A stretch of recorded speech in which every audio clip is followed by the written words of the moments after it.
Thought I not yell.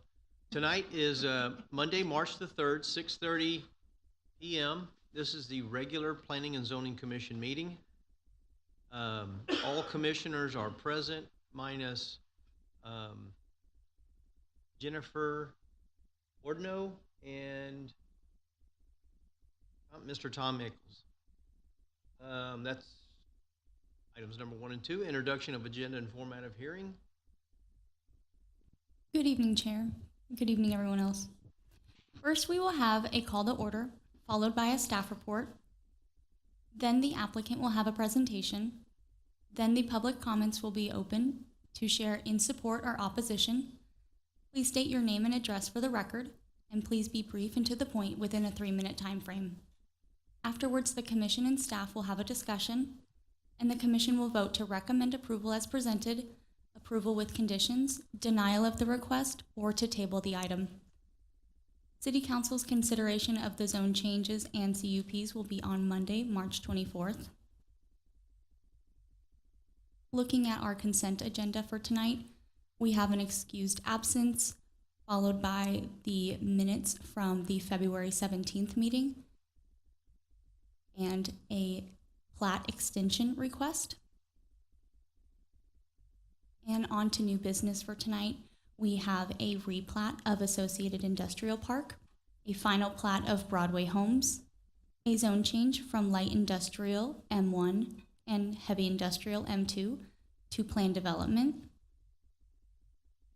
We also have a zone change from general business to general commercial. And finally, we have a conditional use permit for an auto wash in the general business and general commercial district. Thanks, Chair. Thank you for that. That brings us now to the consent agenda. Is there anyone wishing to pull an item off the consent agenda?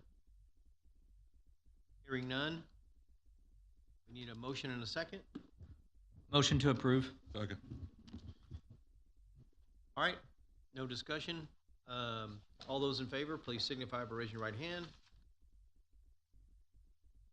Oh, that's a 4. All right, measure passes unanimously.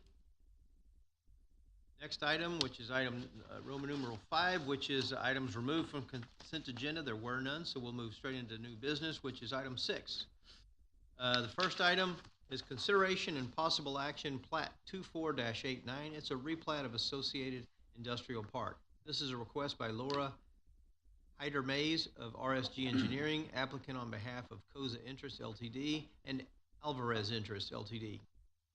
The owners for approval of a replat of the Associated Industrial Park to remove the 14-inch sanitary sewer easement along the south side of the property line on 16.871 acres of land located at general location of 1603 Main Street, Pearland, Texas.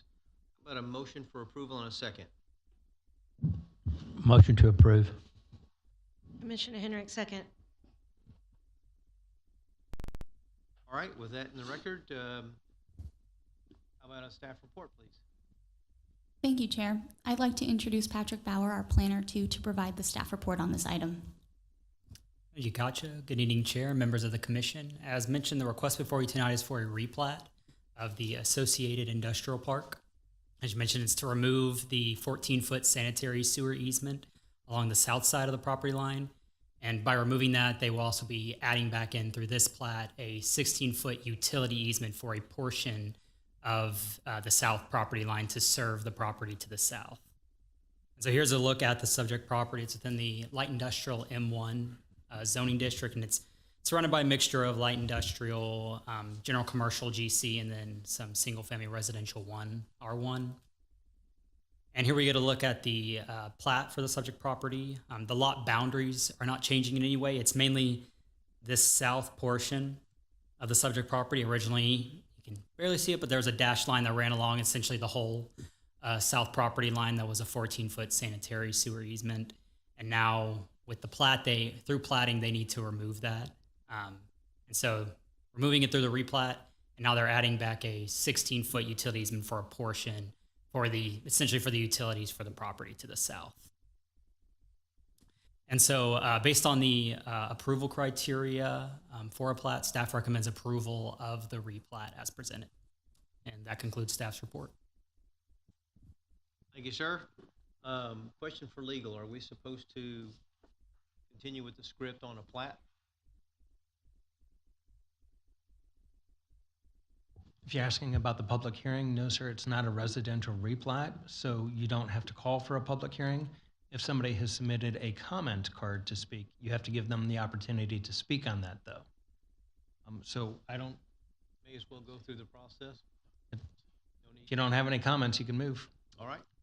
Having received no comments, is the applicant here, and does the applicant wish to say anything? Make a presentation? Moving right along then. Staff, commission, applicant discussion. Anyone have anything? All right.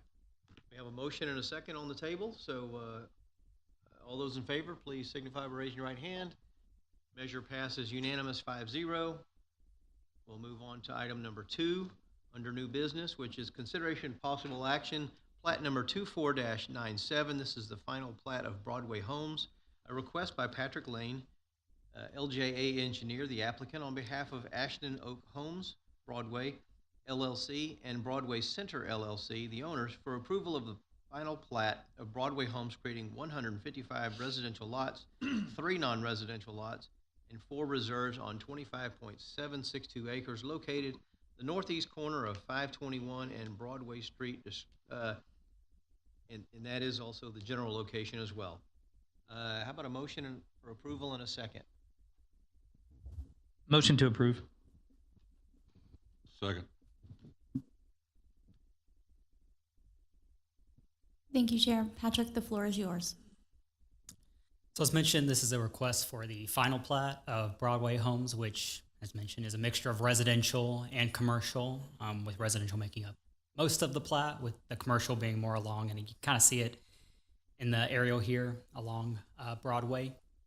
And so this is the final plat. The preliminary plat was approved in April of 2023, and kind of minor changes since that preliminary plat include like street light locations, as well as some utility easements being added to the plat for street lights as they move around.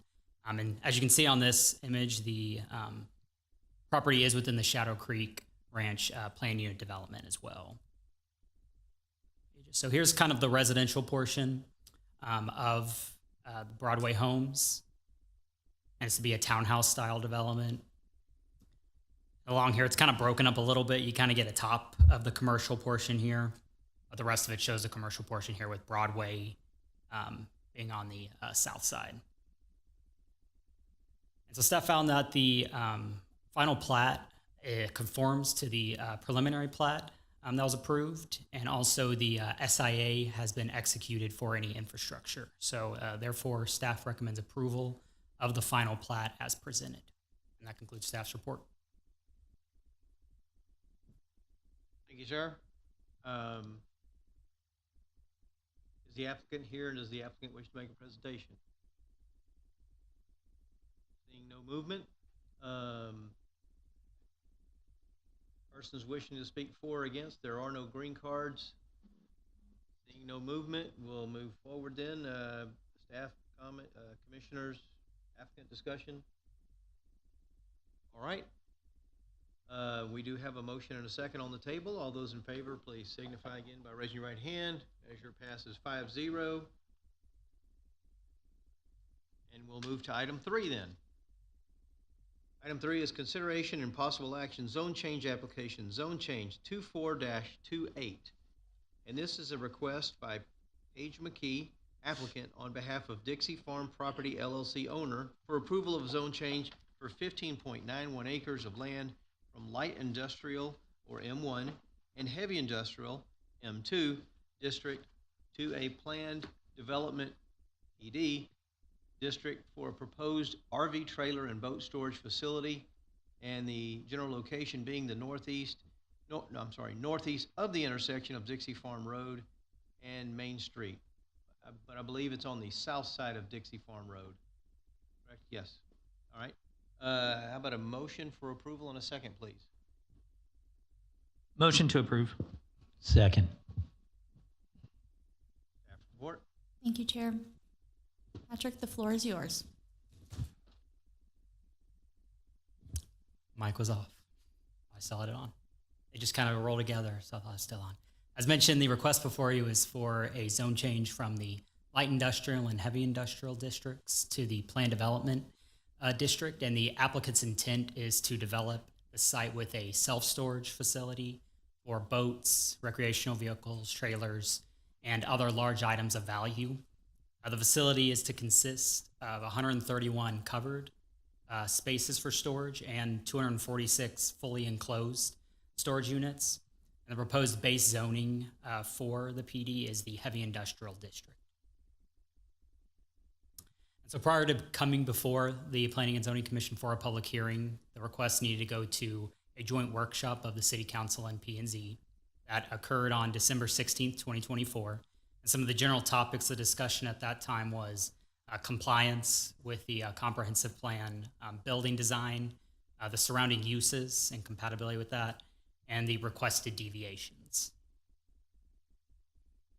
And to date, staff has received 10 written comments in support of the request.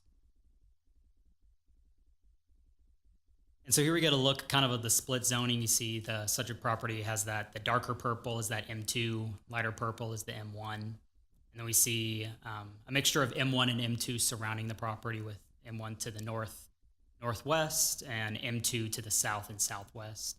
And then to the east is area that's outside of the city limits within the extraterritorial jurisdiction. And here we get a look at the future land use for the property. The subject property, as well as all of the surrounding properties around it, are within the professional services and industrial place type. And so here we get an aerial view of the property. You can see it's undeveloped at this time, surrounded mostly by manufacturing and warehousing. And then to the east, that area that's outside of city limits, that's the landfill along Dixie Farm Road. So a little history on the property. It was originally annexed into the city in 1996. Then a portion of the site was platted in 2009. And currently, as previously mentioned in the previous slide, the site is currently undeveloped. And so over the next couple slides, we'll kind of be going through the design plan, landscape plan, and then some more of like the renderings showing what the proposed development is to look like. And so first off, this is the design plan. Dixie Farm is kind of the northwest corner. North is up. And so kind of looking at it first, the white boxes are those enclosed units that are being proposed. And then kind of more of the almost look like parking spaces in the middle. But those are those covered storage units, which you'll be able to see a little better in the next slide because they provide an aerial rendering of the development. And then they propose to put the detention on the east side of the property.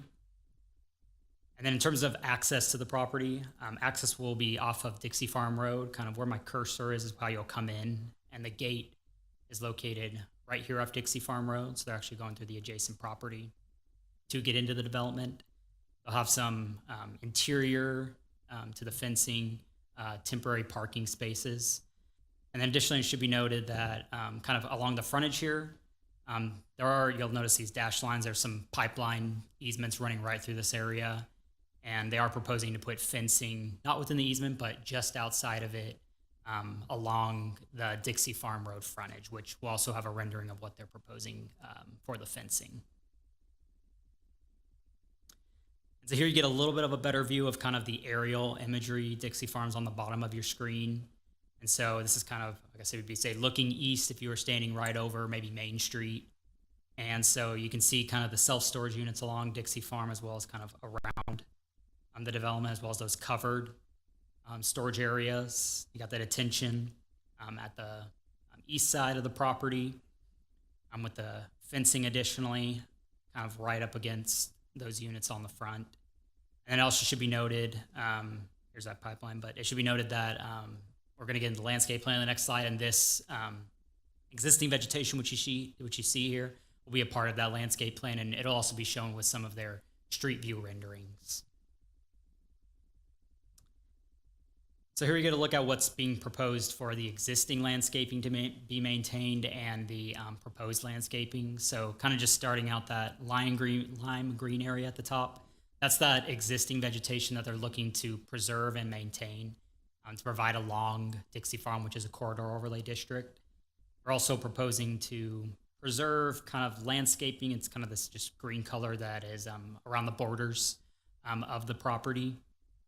And then in terms of proposed landscaping, up against that fencing that they're proposing to do in between the pipeline easement and the fencing, they're proposing to do a 10-foot area where they'll be able to put shrubs and landscaping, as well as up against the interior parking spaces. They're proposing to put some shrubs there as well to kind of screen the parking as well as the storage from view of Dixie Farm. And so here's the first. It's going to be I believe it's about 5 slides that'll show you kind of different renderings of the frontage. So this kind of shows the dark part. That's the fencing that's being proposed along Dixie Farm Road. And the building is in the background with the gate on this side. And then kind of starting over here, you start to see some of that existing vegetation along Dixie Farm Road. You're just kind of moving a little further down Dixie Farm Road, you're going northeast on Dixie Farm Road, kind of to see how the landscaping is. Here's a little more. This landscaping here's a little more dense at this portion. And this kind of gives a view of a little closer look of the actual gate, landscaping, as well as the fencing and the building. And lastly, this is kind of a representation of like, hey, here's how the shrubs will be placed. Here's where the fencing will be, and then that's how it looks with the building. And so this exhibit kind of gets into one of the deviations that's stated. And so for their development, they're requesting one of the things is transparency, and they're proposing to do what's being termed as wall lights. It's semi-opaque window panels that are to be installed at the top of the building walls facing Dixie Farm to meet the transparency. And the concern which will be shown in the deviations in the next couple of slides, kind of relates to the use and whether windows is the most ideal thing for the applicant with their use. And the next exhibit just kind of shows, we've kind of seen it with the other ones, but this is kind of another one that shows the fencing that's being proposed. And it's proposed to be an 8-foot tall fence. And so the next 3 slides will kind of be the deviations. And some of these may be similar to what you heard in the PD workshop, but the first 2 kind of relate specifically to the actual use. As was adopted by ordinance in 2022, kind of more regulations on many warehouses and self-storages were enacted in the city, and those regulations prohibited any self-storage or mini warehouse from locating along any roadway with the corridor overlay district designation, except when they were Main Street. So one of the first deviations that they're requesting is that be extended not just to Main Street, but an exception be applied to self-storage for this site along Dixie Farm, but specifically just this site, not all along Dixie Farm. So making the distinction that's for this site, and you'll see that language that it's proposed for just this site.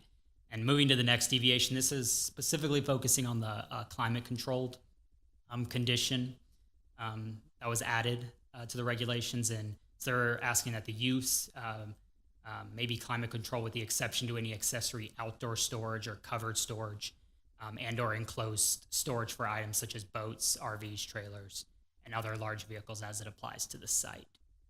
And then the third deviation on this list is for the parking requirement, and specifically a self-storage unit or self-storage facility requires, first off, a minimum of 5 parking spaces outside of the fenced area of the development. And then it requires parking within kind of the fenced area at a rate of 1 parking space per every 50 units, with those kind of spread throughout for people maybe bringing their car and needing to park somewhere. And they're requesting that the temporary parking spaces will be provided just inside the gated development as required. However, an exception is requested to the 5 spaces outside of the security fence for the site. and all guest parking will be provided inside the fully fenced and gated facility. And the next set of deviations specifically focus on the building requirements within the corridor overlay district. And so the articulation requirement within the corridor overlay district is that all non-residential structures less than 50,000 square feet shall incorporate an architectural variation of at least 1 foot in depth for every 10 feet in vertical or horizontal length. And they're requesting an exception to the this articulation requirement based on the location of the property and its kind of proximity to heavy industrial areas along Dixie Farm Road. They also noted that the natural vegetation will obscure most of the buildings from view on Dixie Farm Road. And lastly, they also mentioned that adding variations in height and depth to the storage buildings could potentially prevent larger vehicles from loading and unloading into those storage areas.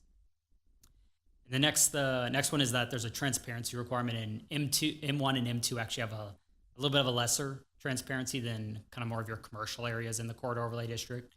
So they require that any facade facing a corridor overlay district or Dixie Farm Road be 15% transparent. And they're requesting the exception due to security purposes, and they're requesting for those wall lights that allow for a higher opacity and provide security for the property being stored, that they be allowed to use that, which you can still see through it, but it's less than what your normal window would likely be. And then the next deviation is more for that existing vegetation.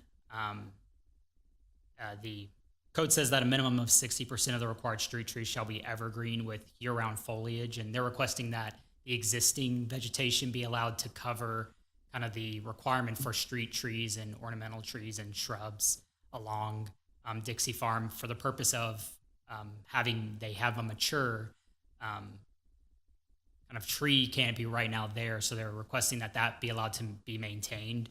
And they added language in that if any of the natural vegetation is removed by 60%, that written notice will be provided to the property owner that the minimum required landscaping needs to be provided within a 6-month period. So they're trying to cover the idea that, hey, what if it all goes away in freeze or whatnot at some point? They're trying to cover that, hey, we will make sure that it comes up to standard if that threshold is hit.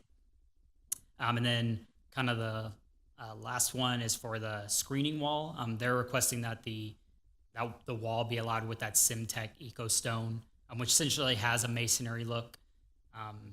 And it'll also have the vegetation will be provided along that wall, as will be required by the UDC. And so just going over some of the topics of discussion from staff's point of view, one of the first ones pertains to the articulation requirement.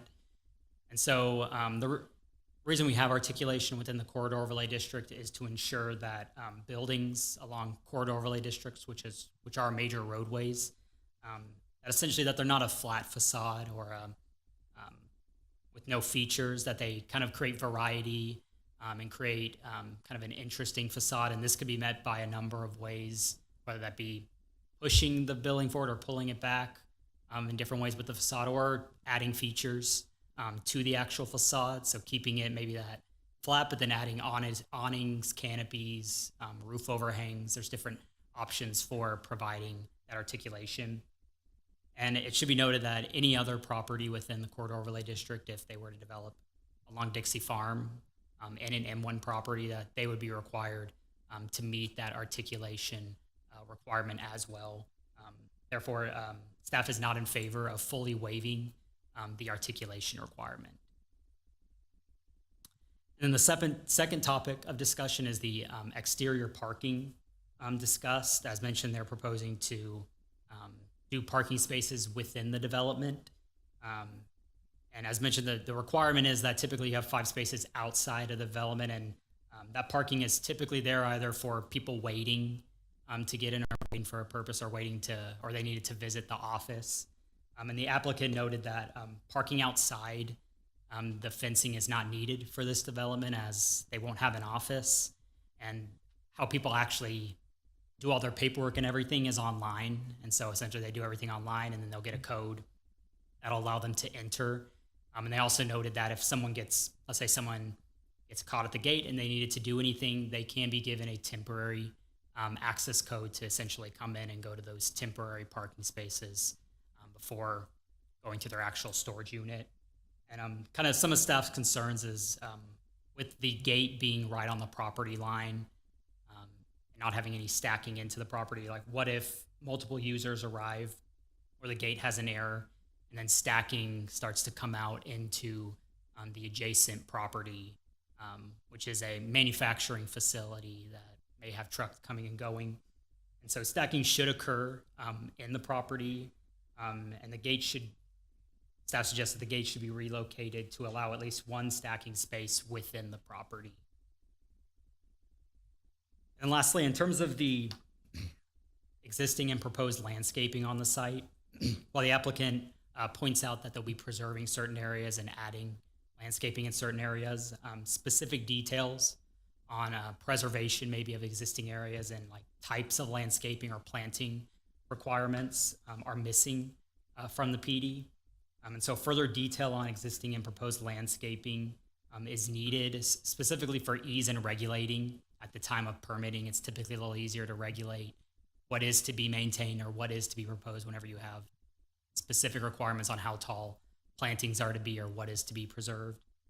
And so staff recommends that those kind of details be added, and also all landscaping needs to be interior to the site. So anything that's like outside of the boundaries should not be counted towards the landscaping requirement.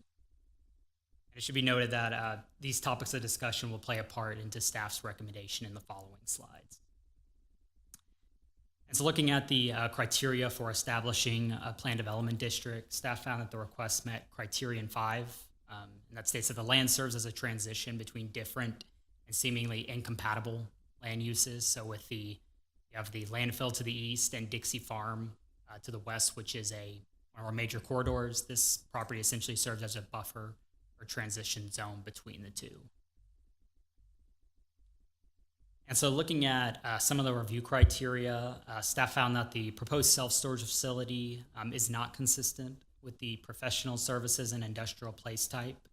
Developments in this place type typically focus on light industrial uses, including clean manufacturing centers, technology, data centers, and other uses that would typically occupy flex space in commercial buildings. Staff did find that the thoroughfare plan did meet the thoroughfare plan, as it has frontage along Dixie Farm Road, which currently is of sufficient width, and the site does have access to city utilities along Dixie Farm Road.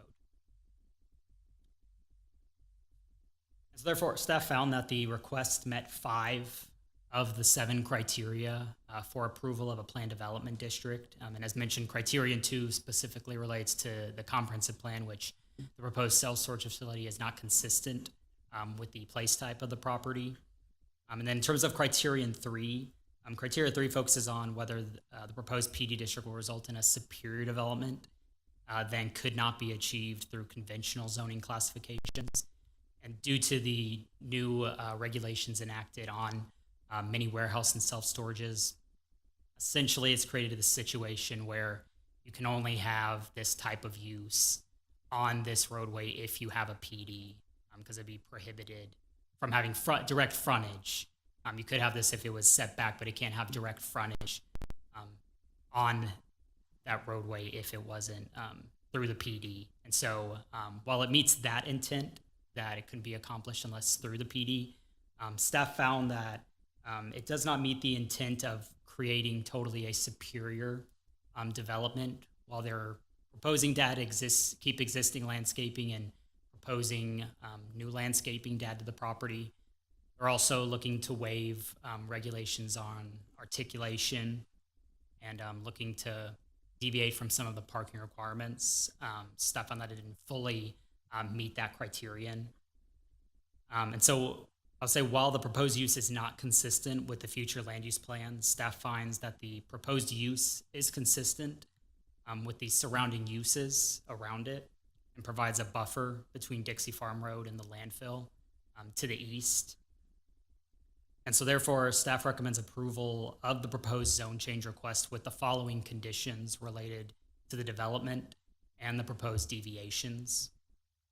And so condition 1 focuses on the articulation and states that the facade of any building facing Dixie Farm Road shall either comply with the articulation requirements in section 2.4.5.1 D1B1 of the UDC, or the applicant may propose a design that meets the intent of the articulation requirements, which will be reviewed by City Council. Additionally, they should also update the proposed deviation on facade standards to remove the discussion on variations on height. The UDC requirement does not specify amending vertical height and is not proposed to accomplish that specific design. Condition 2 is that at least one stacking space before the gate for vehicles waiting to enter the facility shall be provided within the property to reduce any stacking on the driveway shared by the adjacent property to the west. And a stacking space shall have an area on site measuring 8 feet by 20 feet with direct forward access to the entry system. Condition 3 relates to the fencing, and it's more to make things consistent. So it's to provide an update to the screening elements required deviation to state that an 8-foot tall Semtech Ecostone fencing is to be provided. And this is more just making sure things are consistent across the PD. And then condition 4 is that the proposed plantings along Dixie Farm Road and around the property boundary lines shall be a minimum of 3 feet in height at the time of planting, planted every 3 feet or less on center, and have year-round foliage. Exhibit H of U5 in the PD attachments notes that evergreen shrubs are to be planted along the fence line. However, this language is more flexible than desired and must be added as a condition with the zone change application to be applicable / required during permitting. And lastly, condition 5, further detail shall be provided in the PD document identifying the level of existing vegetation that is to be preserved and maintained along the boundaries, i.e. they could do existing vegetation within 10 feet of the property line shall be maintained. Exhibit I appears to indicate, which was the landscape plan, that natural vegetation outside of the property lines will be counted towards the minimum landscape and open space requirements for the subject property. And staff is not in favor of allowing off-site landscaping to count towards requirements for the subject property. The natural vegetation left along the border needs to have a minimum dimension provided and maintained within the border of the subject property. And that concludes staff's report. Thank you, sir. Is the applicant here, and does the applicant wish to make a presentation? If you would, when you go up there, please state your name and address for the record.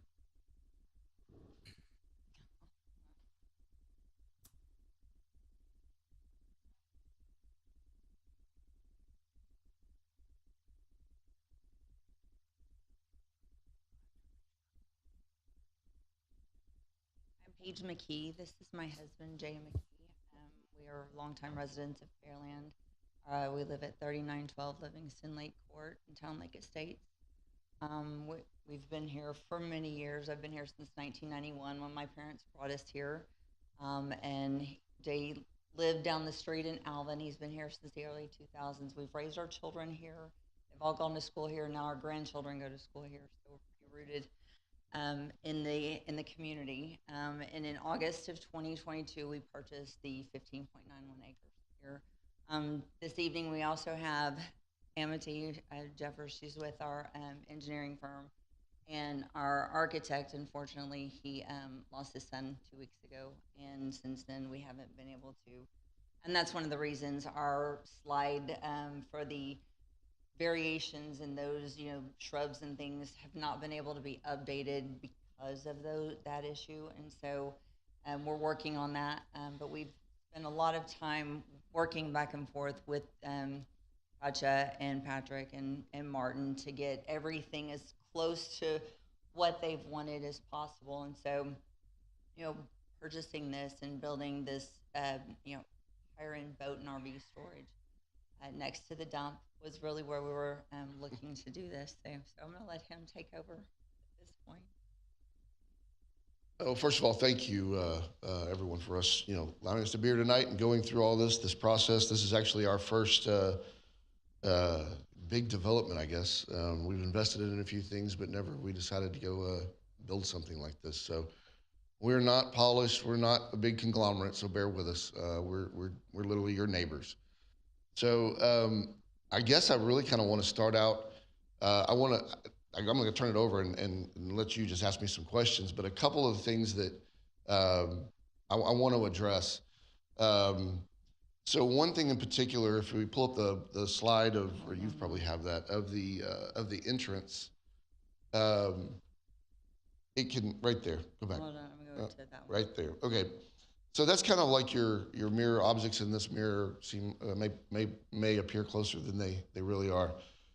So, and one thing I'm gonna disagree with what he was saying. I understand what he's saying, but the distance actually, this is 80 feet. This is approximately 80 feet from the roadway, Dixie Farm Road, back to this gate.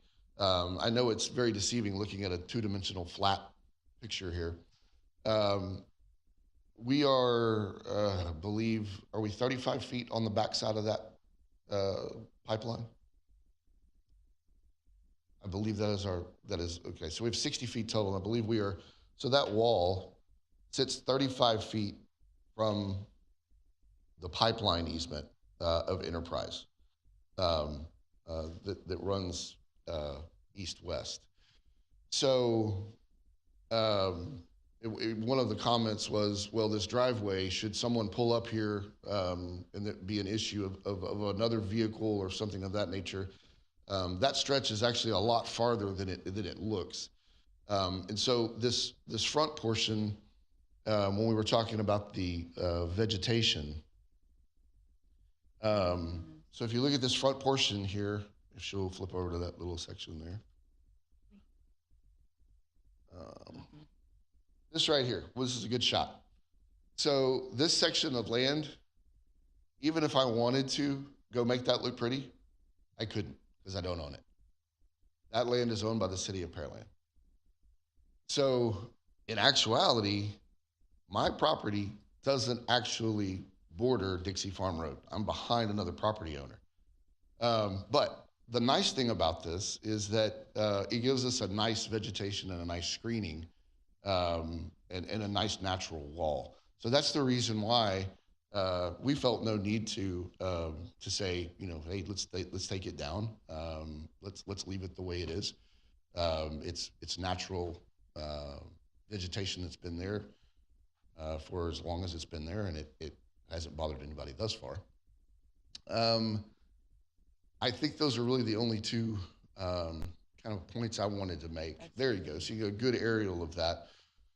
So that little strip of land right there is owned by the city of Pearland. And then if you look just above that is the green space, which is the pipeline, which we will not maintain. Enterprise will do that. And then begins our property line, the setback with the easement. And then along there will be our landscaping that we will plant. And our intent is, the reason we were talking about the evergreen shrubbery, but also our intent is to do 3 foot, which will grow probably about 6 foot in junipers. So a kind of a pine juniper looking look down through there. So those were things that couldn't be added because our architect, unfortunately, was dealing with some family issues. So I'd actually like to turn it over to y'all and see if you have any questions for us. So, we can't dialogue during this process. Oh, you can't? We can, it'll be 2 items from now. We'll get to the dialogue and the questions. Okay. So I do want to bring attention to one of the things that Patrick said is that we would be using the neighbor's driveway and coming in. That's actually, that was changed, and so there was a little bit of misinterpretation on that. We are actually fronting, our gate will front, so we're building an additional, the road that exists currently, we're building an additional 40 feet. So it'll be another 40 feet wide. They'll enter from the front, and then there'll be and then 80 feet into. There's a lot of space for parking. There's a lot of space for several people to park in. So we should not have any issues with our neighbors. I think it's Thai Metal Corp right there. as opposed to. So for the most part, we've been able to work everything through. There's a couple of things that we're still working on, but a couple of those things, the 2 or 3 things that we're working on, really is going to take our architect, and that hopefully we're going to be working with some of the other architects within the firm. Thank you. Something I will add to that. So the drawing, I know it looks, if you look at one of those, it looks like this gate's off to the side. The gate's actually, it's straight on. And so Thai Metal Corp, which is our neighbor to the west, their driveway is right on our property line. So as it comes in, it goes right at our property line. So there'll be just a little bit of a median between their driveway and then where our driveway starts. It goes 40 feet to the, was it the northwest? Allowing for them to come in and out. And one of the things we will talk about is we're talking about the parking spaces on the exterior. I'll address that really quickly. We're flexible on this, and we can figure out a way around this. It's just from the looking at the process, this business, what this business does, the purpose.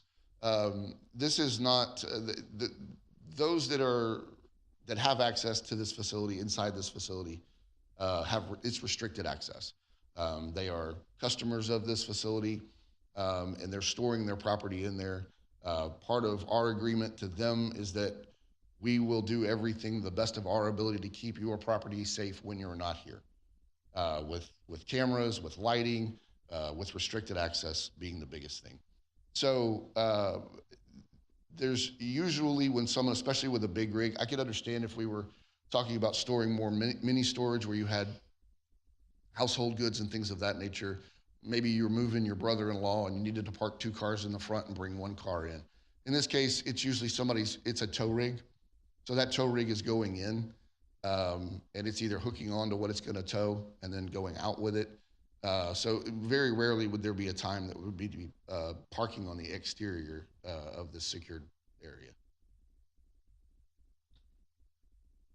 One of the things I do want to go over really quickly, because we do know that this is the corridor overlay district. This is the area of, however, it's heavy industrial. And it's one of those things that when we look at our neighbors and who we're next to, the dump being one of them, like they mentioned before, it's a nice buffer to have something there. And what else are you going to put next to the dump, to be honest with you? So this is, we would like to move forward with this project. I think that's all. Thank you for that. That brings us to the next portion of our zone change, and that is hearing. That is the persons wishing to speak for or against. Is there anyone here wishing to speak for or against? Not seeing any movement. We'll move then to staff, commission, applicant discussion. Commissioner McDonald?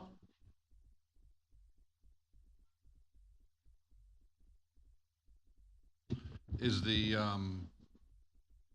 site plan that's been presented to us not the correct site plan? Yeah, and I think in terms of the gate, I'm seeing it now. I thought it was a tie.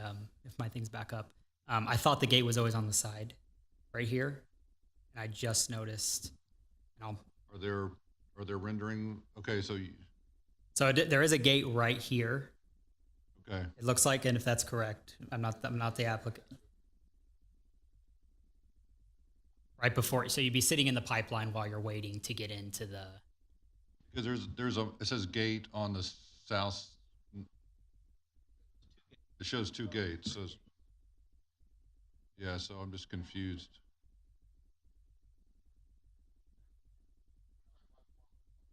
If y'all are going to speak so we can get it on the public record, if one of y'all can go to the mic or both, thank you. So just to the northwest of this interior temporary parking space, there says 50-foot gate, right where he's circling. So where you're circling now? Yes. Okay, yeah, that's drawn incorrectly. That gate should actually be, There's another gate now you can see. that gate's correct, yes. Okay, so that's the gate. That's not a gate. Correct. So Could it's we an also turn to existing fence. Exhibit C, one in front of it, please? So in this, okay, so in this drawing, yes, I'm sorry. So when this went off, the architect at that time, it was drawn incorrectly. So they were taking an image and then laying it over. So where you see the existing driveway, which is Thai Metal Corp's driveway, from there we'll go 40 feet to the west. So go toward that building. So that would be the driveway right there. So I think what they were trying to show there was the existing fence. Okay, so that new driveway is not shown on our schematic. that we- Correct, because What- unfortunately Correct. we had an issue Approving. with our architect. Well, if we're approving this, that's not what they're asking for. Correct, and that would be an additional override of the engineering design criteria manual, which the Planning and Zoning Commission doesn't have the authority to do. So that needs to go back to engineering to be reviewed, and because the director there has the ability. Correct. So if that is a driveway separation requirement, and I would be surprised if that's what the goal is, because then you have an issue, and I don't want to pretend to be an engineer, but there's a median out in front of that driveway that's next to the property line. If you move it 40 feet up, and the goal is to pull vehicles in, trailers in, heavy pull items, and you're trying to do a U-turn and then a right turn, I would imagine that's something engineering department would want to review if it's a separate driveway and it's not there at that median. That's right. And not only that, but the separation does not meet the 350 foot for major thoroughfares either. So I think when staff was looking at it, it was focused on Exhibit C and misunderstood Exhibit D, and it sounds like Exhibit D might have 2 gates. I'm still not sure, but those are all things that could be resolved between now and the next meeting. But I think if that's what you wanted to do, you would need to say, you would have to submit something that either clearly identifies the deviation and has the necessary approvals for it, or you would need to update the design plan to comply with today's current requirements without those deviations. Mr. Chairman, I would be concerned about trying to approve something that still has to go through engineering review. But I think it would be a good opportunity for us to go through our comments with them. There may be other things they can address when they come back, be a smoother process. I can agree with that. I get a little confused sometimes. If you could go to the landscape, Exhibit I is what I have. So the blue line that runs parallel to Dixie Farm on the plan says this space will allow for any additional landscaping that may be required beyond what is currently being incorporated. So what's specifically incorporated in the plan for that area? Because you're asking for a condition, right, for that area? So is there any landscaping actually proposed for that strip in current review? Yeah, and that's what we're requesting with kind of the condition is to, there's already, the UDCI requires whenever you put a fence up that you need to have landscaping with that. And the language of, hey, you need to provide it be 3 feet tall, 3 feet on center with year-round foliage. That's just a requirement of the UDC. And that's more to give, right now, we don't have a whole lot of standpoint to require, like what are we gonna require or what are they proposing in the end? That's where we want that language to be in there. So it's not just saying, oh, we'll provide something. It's, no, we're gonna provide this and we're gonna provide it to this height. And we get a better idea of what we're actually gonna see rather than we're gonna give shrubs. So I guess my concern is when you look at the building as proposed, yeah, I think a lot, especially if you're coming from Broadway down, you've got that existing foliage, you can't see it. But you've clearly shown some pictures where from the gate on for a little while, it's wide open. And so I think there needs to be, and if you want to propose something to work with staff, they obviously think there should be something there. But especially if you're asking for, to get away from the articulation requirements, then at least we need to hide the building better. right? And so whatever you could work with the planning, the urban forester, to come up with maybe some planning on that to better kind of break that up, that wall, I think would be good. Can we go to I just want some clarification. Can we go to the PD requirements?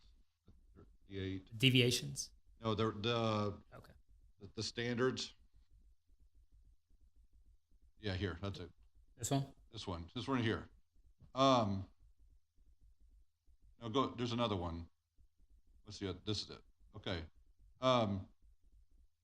One of the ones, there's a yes for, the proposed PD district will resolve or mitigate any compatibility issues with the surrounding development. Doesn't the current zoning already do that? I mean, the current zoning is industrial, light industrial, which is what's basically around it. So is this making it better? Or is it just the same? You'd get that separation with any development under the current rules, right? So they get credit for doing, it's almost like you put anything in there, you're gonna get this point, right? I mean, because the current zoning allows you to have that. That's why I'm wondering, about how that's graded. And then the last one, the proposed open space and recreational amenities within development provide a superior living environment, enhance recreational opportunities for residents of the district and for the public generally. We've already talked about it's not a superior development. It's not adding really any green space or recreation. So I'm not sure how does that meet? What I'm saying is they're real close to being half and half, depending how you look at that, right? So I'm just, I think my concern from the workshop was it looks like a storage facility, right? And I'm not even sure it looks like an upscale storage facility. It looks like a nice storage facility, but every nice storage facility doesn't look like a nice storage facility in 5 years, right? And so what do you do today to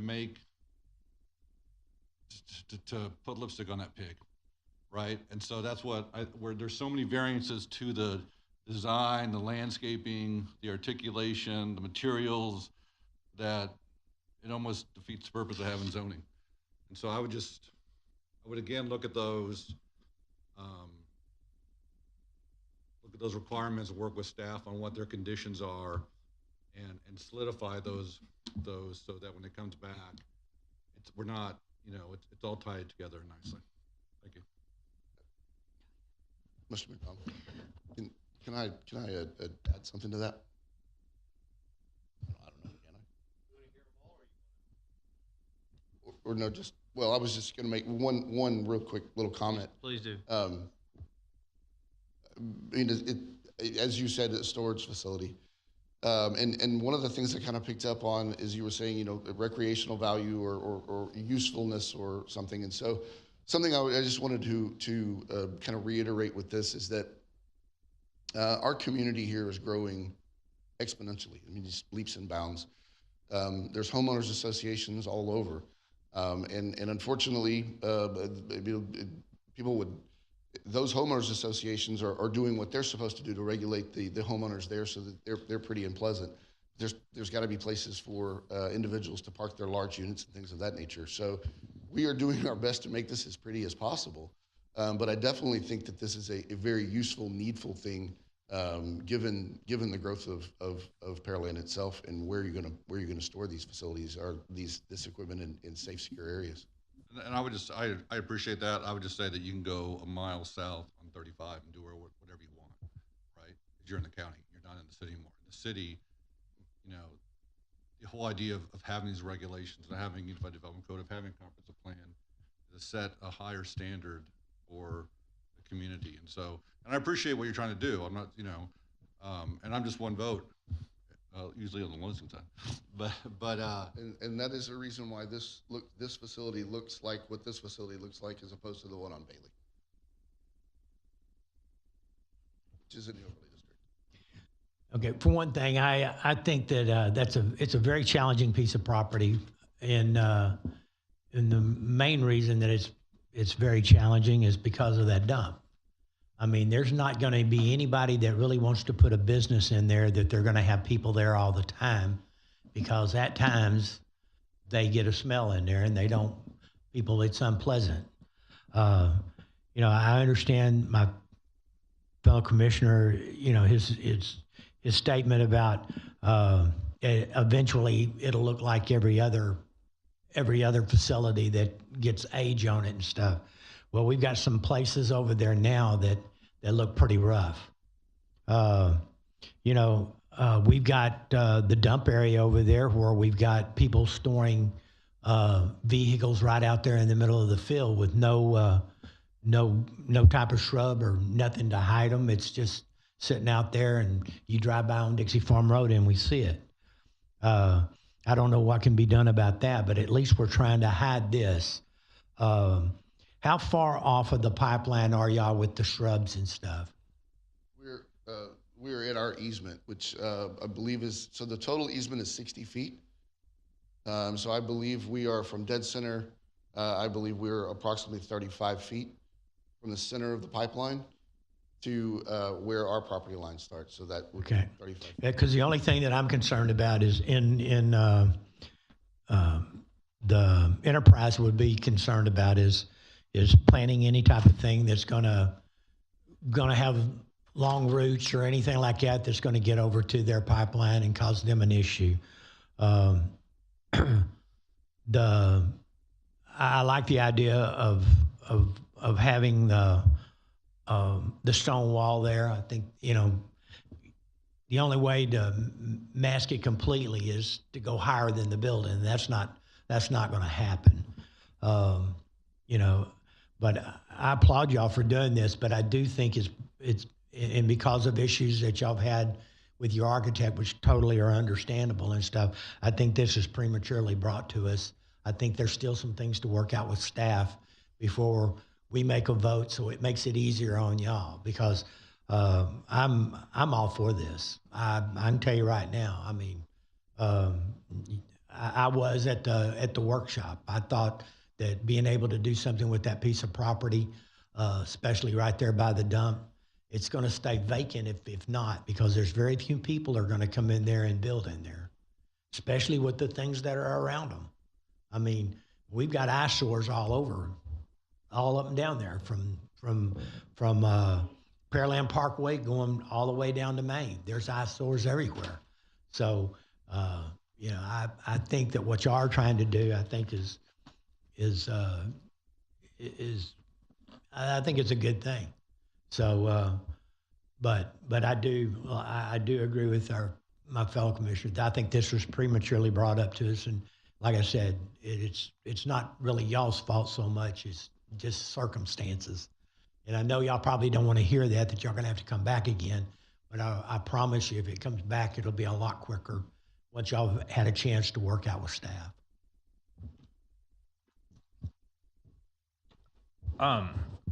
Kind of adding to that a little bit. So there's been some conversations about what it may look like in the future. With that being said, it seems as though there's not enough space to maintain the shrubbery or the landscaping around the property. You say that from center line of a 60-foot easement, you're 35 feet away and into the property, and then you've got some building space. So kind of to the point that the other commissioners have made is, you know, what's it going to look like in the future? If there's no room to, one, maintain the look of the buildings on that side that faces the street, let alone the landscaping that's there to aesthetically appeal the project, you know, how within 5 feet are you going to have landscaping plus, you know, any kind of room to repaint buildings, pressure wash buildings, you know, as they continue to age and kind of to the point, you know, that's the first one. I echo all the sentiments that were made with regards to engineering in the driveways. I think that needs to get worked out first and foremost before I would consider approving it as is. And then it wasn't, again, on the backside or the further away from Dixie Farm with the landscaping and the maintenance of the buildings on the backside. I've seen where such kind of buildings just aren't given enough room to do the ongoing maintenance that is required of, one, a landlord, and two, any sort of buildings of this type, and therefore the dilapidation starts occurring, and we get what I think my fellow commissioners are talking about. So I would strongly recommend going back to the drawing board and making a few modifications in that regard. Is one of the PD modifications that they're asking for is that, just to be clear, they want the translucent panels versus the windows? So yeah, I would say it's teetering on the line of not being a deviation, because all our requirement says is that it needs to be transparent. Typically, transparent can be sometimes glass hat, like we live in Texas and it gets hot, so sometimes businesses put kind of a tint on it to reduce that. It makes it a little less like you can see in, but we still allow for it. This, you can see through it, but it's the purpose that they were trying to not do glass is that, in my understanding, is for lack of better, someone could break into the glass and just pop out the window and then get in, whereas paneling a little harder to get through. It still kind of meets the transparency, but really the purpose why we have the transparency sometimes is, for lack of better, a storefront to see into. You don't have a storefront, you don't really want to be looking into, say, an RV. So having those along the ground level, they already have the fencing.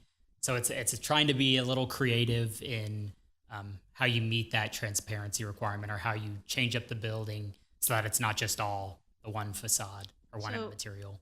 Just so I'm clear, what is Pearland asking them on the transparency as far as like that, but it says see Exhibit F? Because I'd have a hard time with translucent panels if they weren't impact rated. I mean, I know that's going to come up. I don't know what Pearland's going to require, but if you have the whole top of all of these buildings and they have a portion of it that may not be impact rated for storms, that's kind of a concern. So is Pearland asking them to put that in? That's why I'm confused. Or just any type of window? So I'd say we have a requirement that you provide a window. Like 15% of the facades facing Dixie Farm need to be transparent. It doesn't say it needs to be a window, it says it needs to be transparent. And this is the method that they went about doing that. So where does it state that method? Because I see wall lights. And this may be, I've never seen this terminology before, so this is maybe them, this may be a newer method of kind of providing, and maybe the applicant, they're the ones that provided this method, so maybe they can shed a little light on kind of wall lights and where they've been used, how they've been used. They obviously have a picture, so it's been used before. They could provide a little more information on that. So this is very similar, if you've ever been to Home Depot or Lowe's, especially in the summertime during the day, you'll notice that they have very few lights on, actual lights burning in the building itself. But yeah, you can still see in there pretty well. If you look up, you notice that there are skylights, if you will. It's the same concept. So it's the same material. It's just opaque. And so it allows for natural light to come through into this space, which when we started talking about this and looking at this, we spoke with several people that this is what they do. They build these buildings. And some of the operators and some of the engineers and builders of this are actually putting these in a lot of their storage facilities, just because it reduces that person going in to get their unit and turn on the light. Mm-hmm. They have natural light in there. I will speak to the impact side of things. The impact resilience, these buildings are rated to 150, 160 mile an hour straight line winds. And the impact resistance and the studies on those are exactly the same as the skin of the material. Right. I think I would be okay with this as long as it wasn't on the buildings facing Broadway where people can clearly see that, because I think it goes back to the facade look. But I wouldn't want to automatically approve the wall light panels unless they could provide the impact rating. Like, I think that Pearland should stick to their standards as far as That's going to be a requirement of the building code when they submit their building plans Yeah. regardless. So I would definitely if double it check doesn't meet those requirements, it would not be an acceptable panel, and they'll have to demonstrate that with their submittal. Okay. Thank you for clarifying that. So there is a definition of facade transparency inside the UDC. And I think because that's what we're talking about, I would just say that it's the quality of being able to see through the primary face of a building. I don't know if this meets that or not. We would have to see it, see the product, see if we could see through the face of the building when it's set up or not. But that's the requirement. And if they're trying to use these and you can't fully see through it, if it's not as opaque or translucent or transparent as you'd like, then they would need the deviation. And I think they're trying to be proactive, saying, let's use this instead of trying to resolve it at time of permit. Would you, as a planning and zoning commission and city council, approve this material today so that we don't have to do that at time of building permit? Is that a fair assessment? Correct. Martin Griggs, unfortunately, he is not here. He was the one that kind of directed a lot of this and explaining the windows and those types of things. And unfortunately, he isn't here, but that was one of the things that we didn't want people to be able to see the items inside. Most storage facilities do not have windows in their units. I actually have never seen one. And so this was one of the compromises that we were able to make as far as transparency, and having that 15% is asking for, was this acceptable as a transparency type of thing, because they wanted some type of window. And so this was one of the best options for not being able to see someone's personal items inside the building. Because this exhibit here, this picture was taken, I believe, of a facility in Willis, of a storage facility in Willis, and they put these wall lights on the top so that the customers would be able to see when they got in their unit. Patrick, just when y'all come back, if you could bring, could there be a better definition of what wall lights are? Obviously, I mean, I think this is an official term, but whatever we're using, but also look at, I mean, I think if we're going to move away from see-through, then is there a percentage? Is there a scale that we could, that way, it doesn't matter what I mean, I know there's like a little bit of light to a lot bit of light sort of thing. And so, I don't think we're opposed to the concept. I think we just want to better understand what it is and what we're approving. If it, maybe we can't see through it, but there's enough light. I think what you were saying as well, the shed light into the, I was going to say there's a difference between seeing through, that's required by the facade transparency definition, which is to be able to see through, versus have some light come in. So I don't know what that is either. So I don't know if we can define it differently. I mean, if they want to say that this has visibility of X percentage and whatever percentage of translucency, but that would be a deviation because it is not see-through. But I would say, I mean, at this height, if they're going to be this height, then see-through is not a problem, right? Nobody's going to walk around, walk their ladder and climb up and see what's in. At the end, you need to work on your security, But so maybe it is just clear plastic that can allow a semblance of what we were trying to do originally, but modified to what the building. And this is only on the inside. We're not going to see this from Dixie Farm Road. Is that correct? No, this is on Dixie Farm Road because this is part of the PD. So this was, part of it was to say that a portion of these buildings, there must be some transparency. Okay, so it's so the translucent panels will be, as we're driving down Dixie Farm Road, you'll be able to see them up at the So if top. you'll go to. Okay, I see them. All right. There you can see, there you go. See the very, very top? That's Okay, part of the PD. I see it. All righty. Personally, I'm okay with it. I like the way it looks. It may not meet our code, but I like it. We can make them clearer if you wanted to. I mean, they make them. And that may be what the discussion leads to, but first off, agree very much. This is a difficult parcel. I think Commissioner Eisenberg mentioned that. I've always said that we are becoming an infill town, not a boom and growth by the next rancher any longer. That's Iowa Colony and Manville and further south even. We seem to be an infill town, and we're left with a lot of difficult parcels. So I applaud you for coming back with a good, in my opinion, this is a good use for the property. And I applaud staff for working with that. And I think we're going to see more and more of that in the future. I'd love to see our UDC rewrite, add some flexibility. The other thing, just a side note, your architect that's had a family issue, probably his name is Jason. Yes, sir.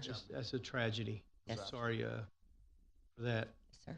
He's well known. He's very well known in the RV space. He's very well known in the storage industry. He's first class, and anybody that's in that business knows of Jason. And so I understand what you're dealing with. For when we hear this again, which it sounds like we may hear this again, if we hear this again, as I suspect we will, I'd love to understand what professional services in the future land use plan meant. If we could kind of get a definition of that for next time, or maybe even add a little comment to what that intent was. I'm interested in that. I had written down before you guys covered it the 5 spaces. I was curious, what would customers coming in do when they want to pull in? Similar to an apartment complex, they usually have, even though it's gated, they usually have access for customers, et cetera. But I think you guys explained that this is going to be more of an online experience, and therefore you're not going to have the drive up and somebody park and come in. I would envision somebody following the wife or husband following the other in the RV and needing the parking space just to park their RV and leave it and then go back in the car. I would imagine that's going to happen, but they can park inside. You've provided 5 spaces inside, so. A couple of comments about the shrubs. I guess I need to understand, or would like to understand, the property line itself, where your property line is along Dixie Farm, and if is it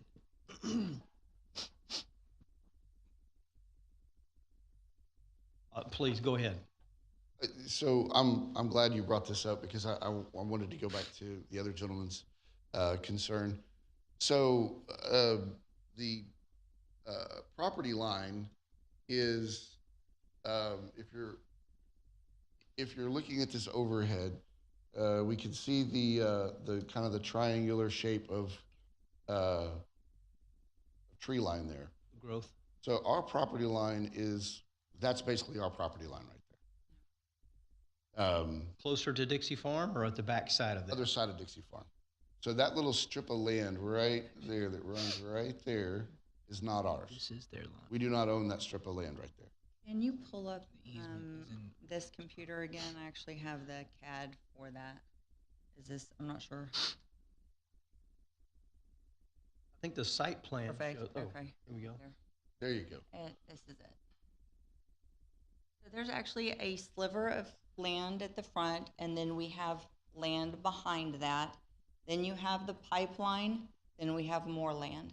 So with meeting with the city, so originally when we came in back, this one right here, this was the one that we were like, okay, this was our idea. This is what we wanted to bring in. But then discovering that we had this sliver of land ahead of ours, meeting with Katja and Martin and Patrick, we decided let's leave all of that. So it's that big triangle up front, which is this next one. You'll see the entire thing all together.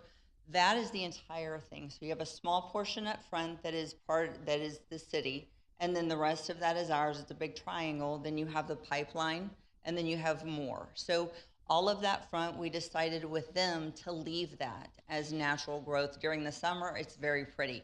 Right now, it's very ugly. And so the pictures, the renderings, I actually took the pictures in January during close to the freeze time, and that's what the pictures that you have of the rendering, where the architect put that in, the buildings in behind it. So that's exactly what you're looking at. Did So- that answer your question? Yes, ma'am. And something I want to point out is what she's saying is that even if we wanted to go and clear all that out and make it whatever, we couldn't. We don't own that land. That land belongs to the city of Pearland.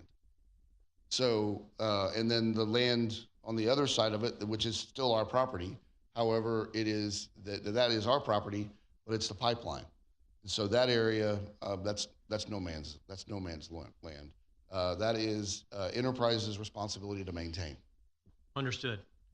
And I guess that brings me to,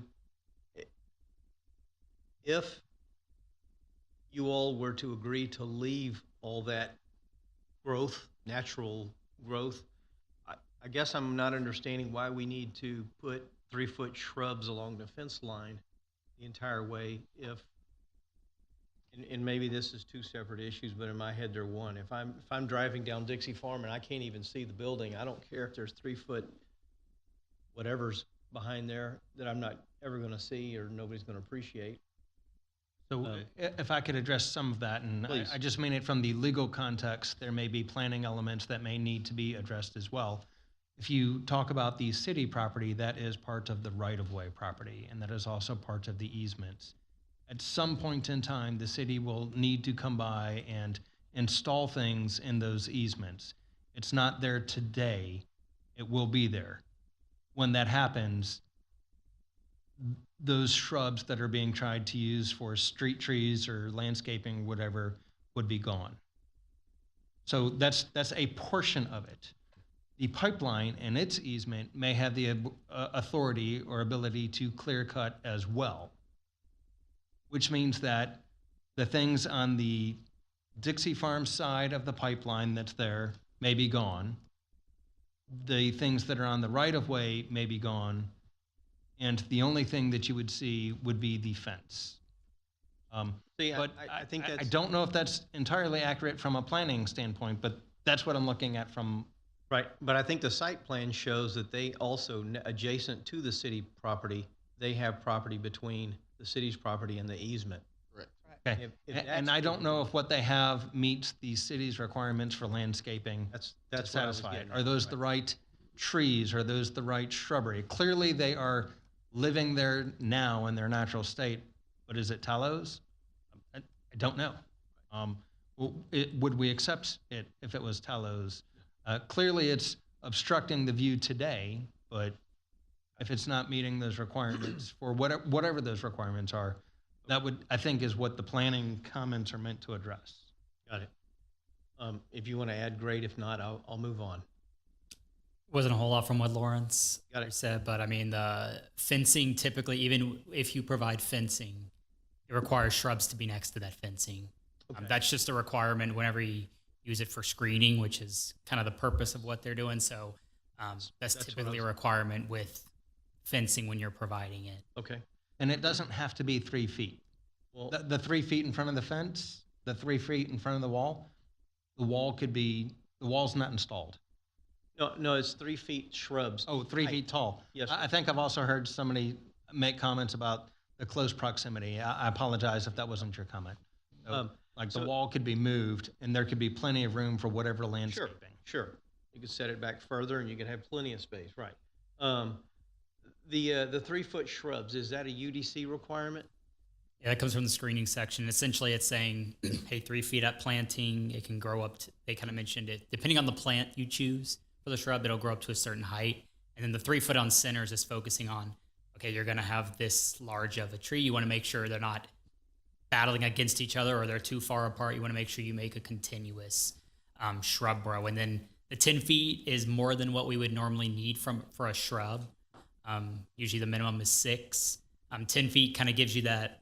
If there's issues with it going into the pipeline easement, shrubs aren't as, like, if obviously we're not going to say, hey, put a large shade tree right there, because that's going to have a larger root system. And if roots did become an issue with shrubs, which typically wouldn't, you could do a root barrier. But typically that's meant for more tree-like things because they have bigger root systems than a shrub. Perfect. I don't know if that's something we could reconsider at some point. I helped a gentleman doing a car wash, opening up a car wash that had difficulty getting 3-foot shrubs. They're just not as available as we would like to think they are on the market. And they're very expensive. And I understand it's a cost of doing business. I get that. But And the PD as it's written, Exhibit E, View 5, it makes reference to that, I think. I think it was that one. Because it says will be subject to availability at time of planting. And while I understand what the hope is there, from a legal perspective, I need to know what needs to be put in, when it needs to be put in, so when we go to enforce it, you know, that if it's at time of planting, I need to know exactly what types of shrubs it's going to be. Well, whether that be, I don't know how to pronounce it, Clayara. I've never seen that one. Southern wax myrtle, I know. I'm happy with that one. So, you know, those are just examples on what's available at time of planting. But from an enforcement standpoint, from a permit standpoint, when we go to give the CO, we want to know what should be in the ground and what's allowed to be in the ground. okay. For me, I'd be happy with a 2-foot shrub, is I guess what I'm saying. And at some point, but if it's in the UDC, I understand it's a. And if they're coming back, as I've heard so many commissioners say, I think you're going to come back, that could be a deviation. If y'all are comfortable with that, that could be a deviation that's listed in there. I think the difficulty on that is, while you can have a deviation for some things, I don't know if you have the authority, and I would have to go back and look between now and then, do you have the authority to create a deviation to the corridor overlay district requirements? You can for zoning districts, and I don't think there's going to be a problem with that. But if it's a corridor overlay district requirement, that may be a friction point that we'll do our best to resolve with McGee's. And you know, we have to understand our limitations. Oh, absolutely, thank you. Anybody else have any comments? Wrap up?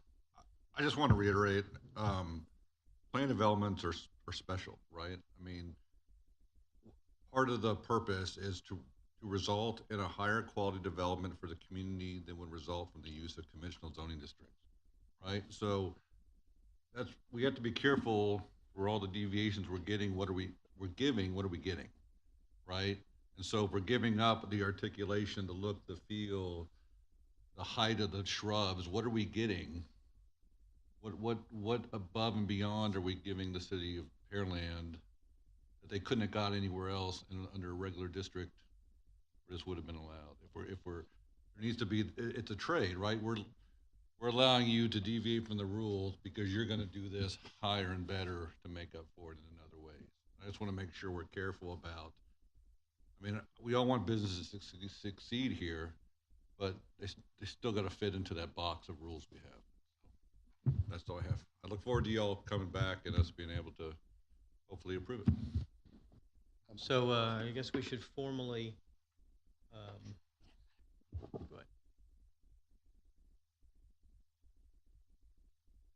ahead. Yes, sir. Traditionally, if you postponed it, you would postpone it to a date or event certain. That would be the requirement. I think that that's going to be a bit of challenge today because of the circumstances. I'm not going to tell them to tell their architect that he needs to get back to work. I mean, so I would say to postpone it for at least a month and a half. I know there may be other people at the firm, maybe not. I'm saying the max maybe for no more than a month and a half. You expect to see it again, and let them work it out with the architecture and the firm. Nobody wants to see this go on, but we also want to be respectful of the circumstances. I would make a motion that we postpone this no later than the first meeting in May. I second it. We have a motion and a second on the table. I don't think we're supposed to discuss. So all those in favor, please signify by raising your right hand. the motion to postpone passes 5-0.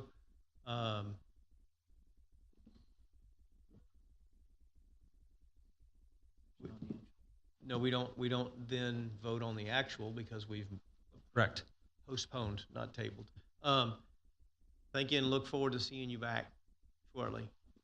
And if you get to talk to Jason, please tell him we're all thinking about him.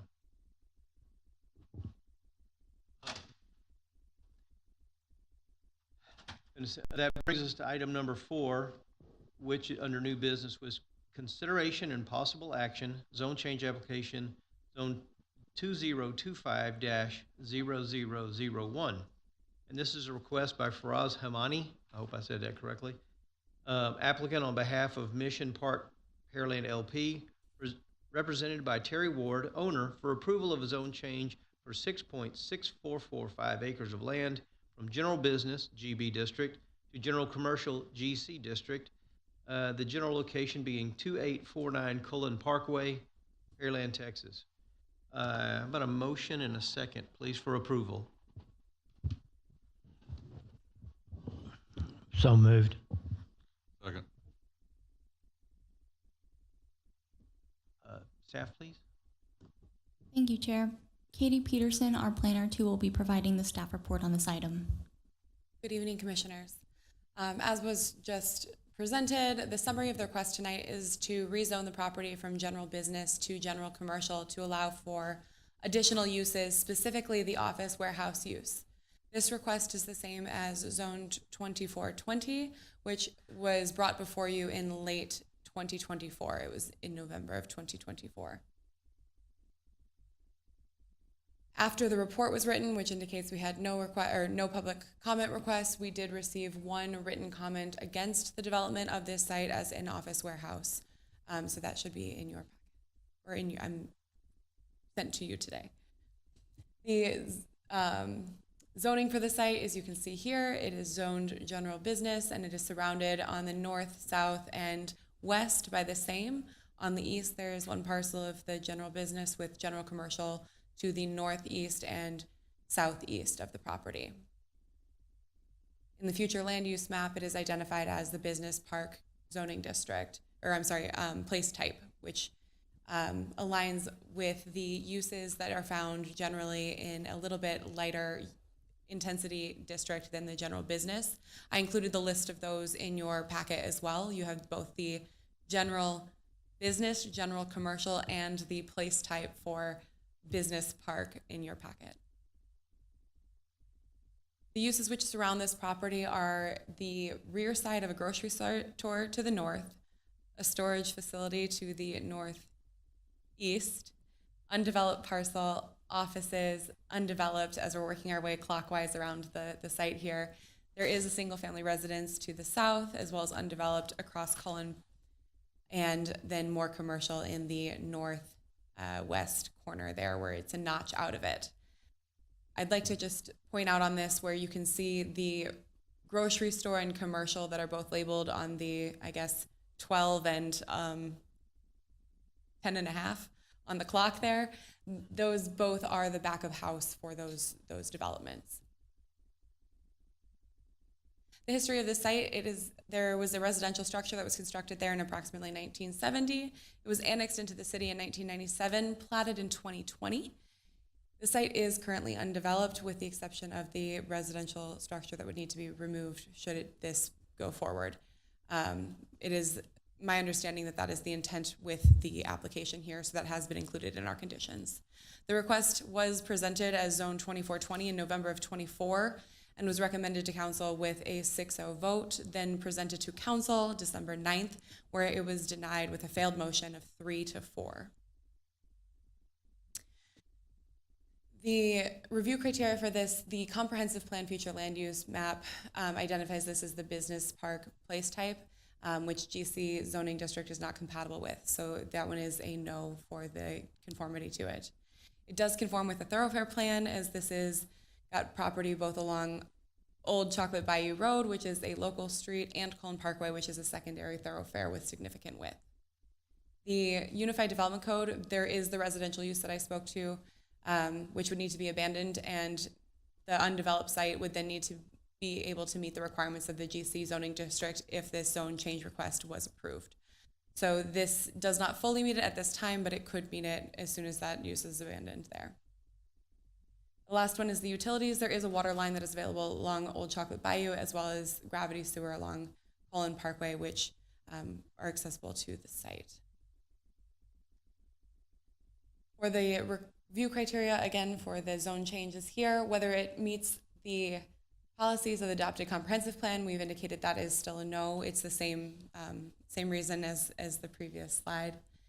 The change of the standards would be appropriate to the uses of the immediate vicinity.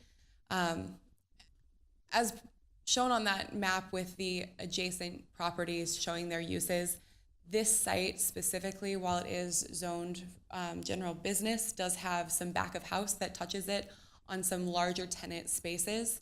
And so staff, when taking into consideration those spaces, while the specific tenants in those spaces may turn over, they are large enough facilities that it's unlikely that they're, it's not a manufactured home that's going to be easily just kind of plucked off of the map and redeveloped for something of much more intensity. With the larger size structures, while it is absolutely possible that that's the case, and they could propose to take away the business and put something else that has more business frontage facing towards this lot or more pedestrian frontage towards this lot. At this time, it is the back of house for those commercial uses there. So we've indicated that this one's yes. It would not have any negative impact on the schools as it's a commercial use that wouldn't bring additional children to the area to impact that. And the utilities, there are public services that are able to provide to it. The streets would need to be updated should they bring commercial into this.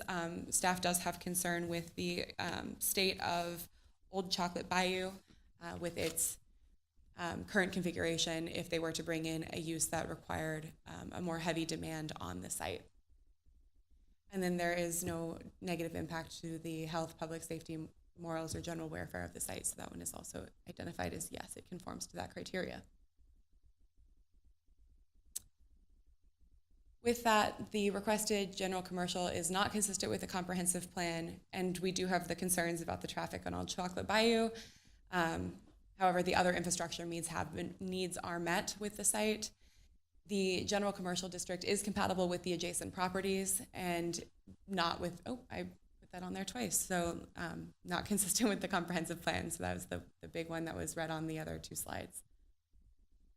So while there are challenges that would need to be addressed while they're site planning this development, specifically how they lay it out, how they're going to protect some of those uses that are a little less intense uses, during the site planning and development of the site, staff does recommend approval of the proposed zone change from general business to general commercial based on the criteria found in our Unified Development Code.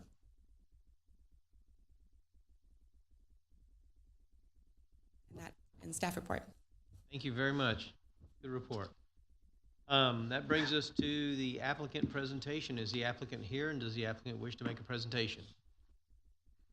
If you would, for the record, state your name and address, please.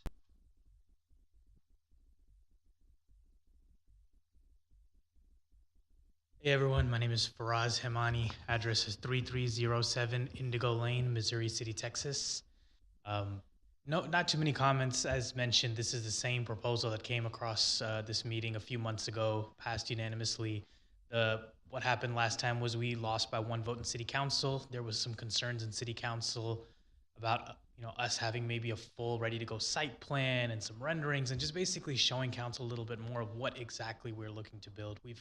Since last meeting and this meeting, we've met with members of Council, we've had email exchanges with them, and we feel a little more optimistic this go around that we'll be able to present to Council and have presented information in a way that should pass. But for the purposes of this planning and zoning meeting, there's nothing different from what we presented last go around that received unanimous consent, and I'm happy to answer any questions that may be over. And again, we're not able to dialogue during this part. This is your presentation, so we'll get there. Thank you. That concludes your applicant presentation? Yep. All right. Yes. Yes, sir. Thank you. That brings us then to persons wishing to speak for or against. Is there anyone in the audience wishing to speak for or against? Yes, ma'am?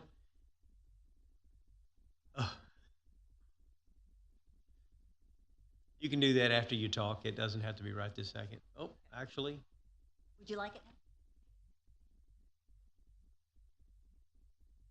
Okay, my name's Monique Harwell. My address is 2854 Old Chocolate Bayou Road, here in Pearland, of course, 77584. And my property is that little corner postage stamp there along the single-family residence there, yes. My husband wasn't able to attend this evening simply due to general exhaustion from a busy day at the office. So he asked me to come and just reiterate that we do support this effort to make this particular change in the zoning requirements and so forth. We've worked with Terry Ward, the current proper landowner. We've also worked with Mr. Faraz here as well in offering our support for this effort. We do understand that this is going to be a combination office warehouse or offices warehouse type thing. And in speaking with Mr. Frost, and I have to apologize, I'm probably butchering your name, sir. But anyway, my point is that as he has described to us as well, that this would not involve like large commercial warehouses. We're not looking at 18-wheelers coming in and out here making deliveries and so forth. This would be much smaller type trucks and that type of thing, or delivery vehicles or so forth. And we thought that's more than reasonable. But we haven't seen a lot of renderings yet. We do look forward to seeing those, of course, as things move along and everything. So that, I just wanted to state that on the record that we are still in support of this current plan change. My husband did ask me to state to the council, to the planning board though, that if this didn't go through and there did end up being businesses that moved in there that were restaurants or potential bars or potential drive-throughs or that type of thing, we will fight that. Period. We will be here fighting that on a regular basis because that would be right there up against us type thing. So other than that, that's all I have to say at this point in time. Thank you. thank you for those comments.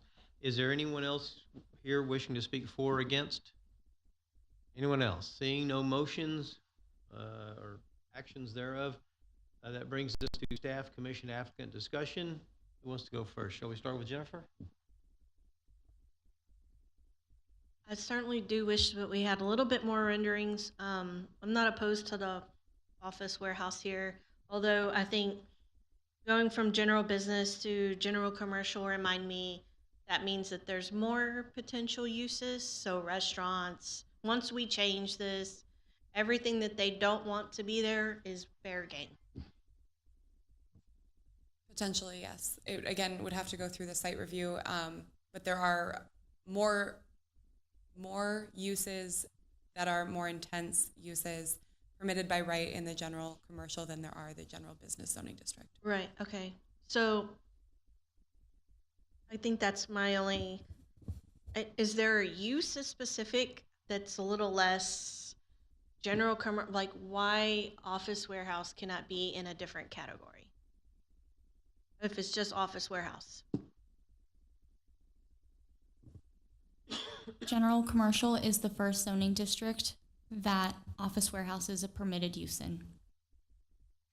I mean, if they get an additional use permit, can they get an additional use permit under general business? No, that is not an option under GB. Okay. That's all I had. Quick comment before we keep going. I think we've seen this to the property to the west. I would love for that use, office warehouse, to be in GB, and maybe during our UDC rewrite again, we could consider that. It just seems to be a recurring item, so my apologies for interrupting. So one more thing to the comment about restaurants, bars. Once this goes to general commercial, all that is potential use, and you won't be able to fight it. The change is the change.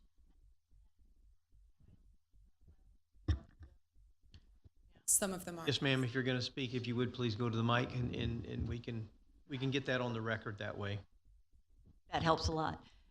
So under the current zoning, isn't that still a potential? Yes, there are some of those uses that are permitted still within the general business zoning district as well. Thank you. I appreciate the clarification.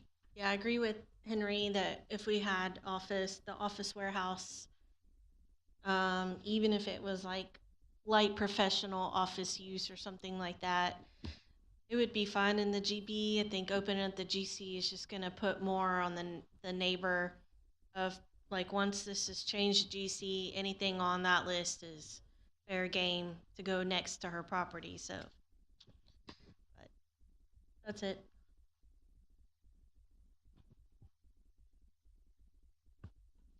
Yeah, I too, I voted for this last time. I'm gonna vote for it again. But one thing I kind of agree with the other commissioners and stuff.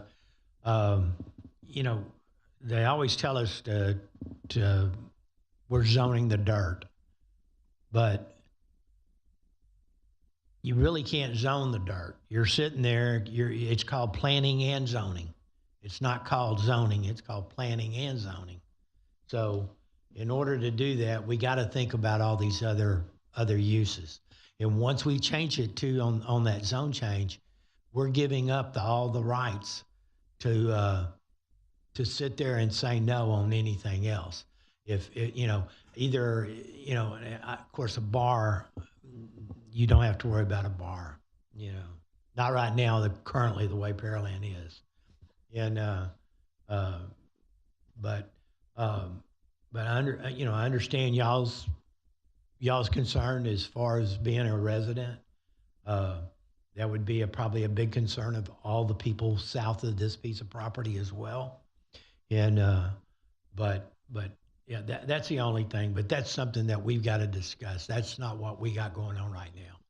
And but I'm still gonna still vote for it. So. I appreciate that. Is it okay for me to make a comment?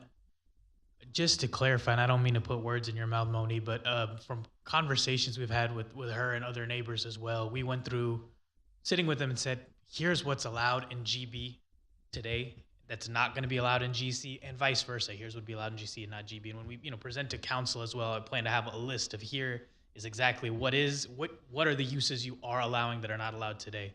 Because I think when we say things like more intense uses and we use the word warehouse, people might think of some heavy duty, wood mill or something, something real intense right there on Cullen Parkway, and that's not what it is. But the point I wanted to make as well is when Monique comes up here and talks about we don't want restaurants and bars, etc., those are things that are allowed today under GB that we would be removing going to GC.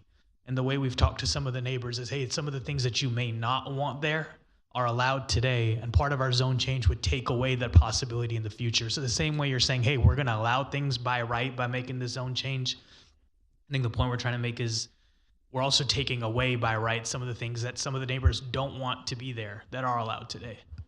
That's where the discussion about restaurant and bars is coming from. Thank you. Staff, would you say that's correct? I thought GC allowed everything in GB and then in addition to other things. For the most part, yes, there are a few things that it does kind of bump out are the less intense uses in that zoning district. I think Katja's got the side-by-side pulled up on her screen here that gives the exact comparison. Katja, is there a specific one that looks like it's, I'm sorry, puts you on the spot there.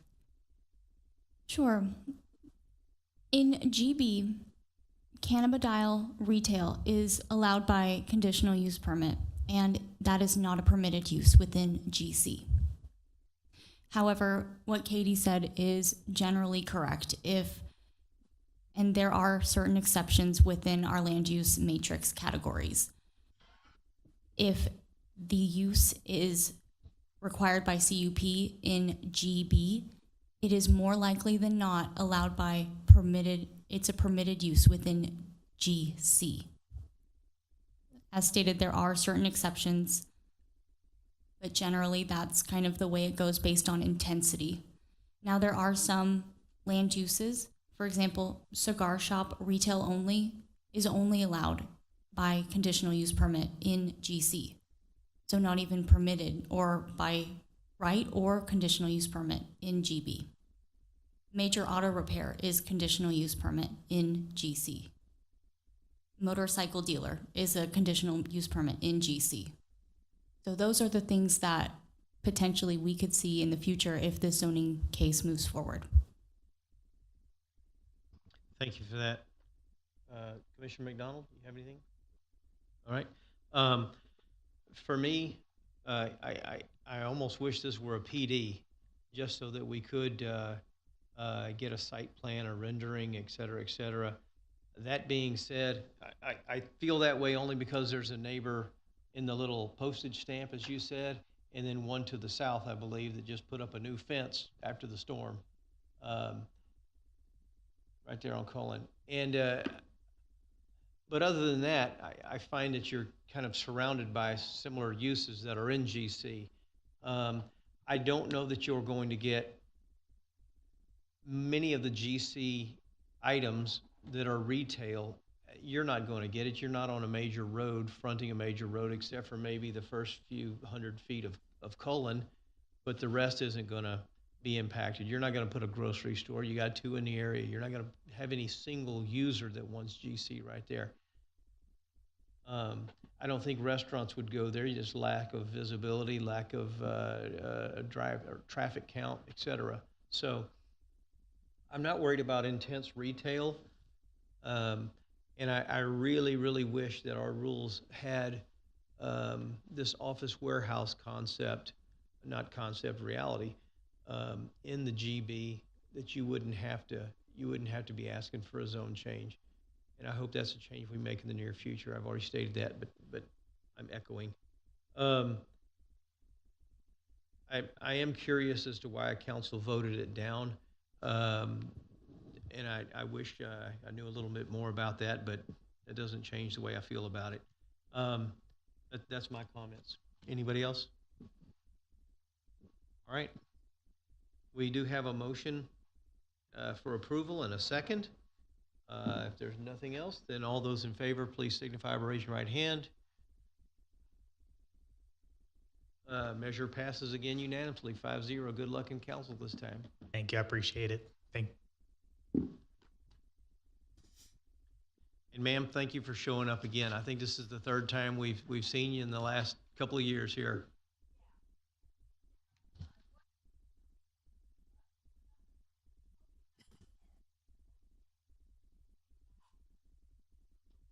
You can always submit an email if you need to.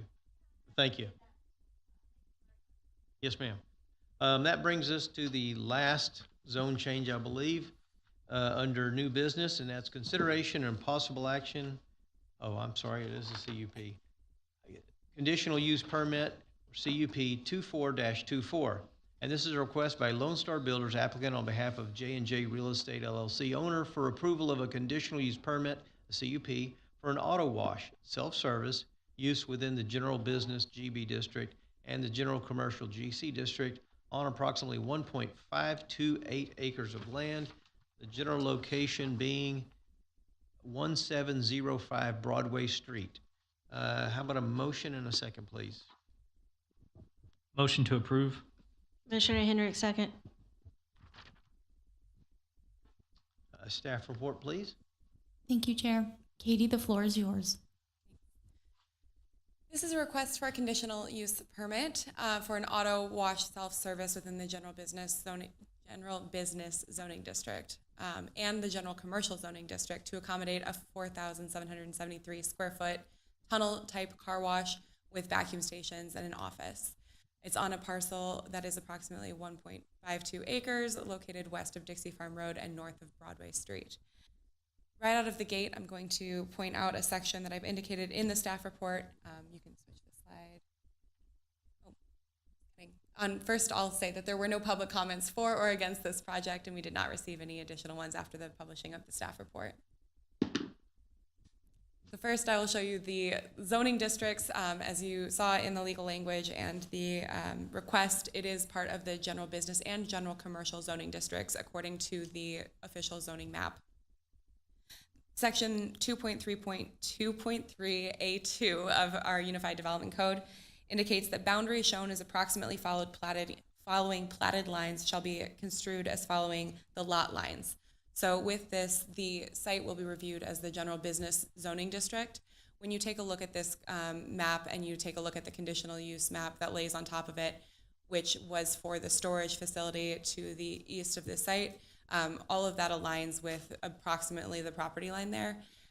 However, in addition to that statement being true about the following the platted lines, construing it as the zoning district of the majority there, the regulations that are in place for this site for a car wash use would be the same whether it was reviewed as GC, GB, a combination of, or one or the other, because it is within the highway corridor overlay, which is a more restrictive area than it is outside of it. So the setbacks, everything like that is still the same regardless of which one were to be applied and or if you reviewed it as both. The only difference that it makes for the regulation purposes is that the combination zoning here makes it a lot wordier and a lot more complicated in a staff report. So you can see that it's got just the sliver there of that GC. The future land use for this area is the commercial center, which the commercial center does reflect the left and right of this site, and then natural areas is to the north, which is the Marys Creek BDD4 parcel, and then beyond that is traditional residential. Here's an aerial of the site. There's currently what appears to be a residential structure, but has operated as a business for many years. And then the pole barn type structure directly behind it. You can see Marys Creek is just beyond that rear parcel line. There's a retail multi-tenant building closest to me on the screen, to the property's east, and then to the west there's a storage facility.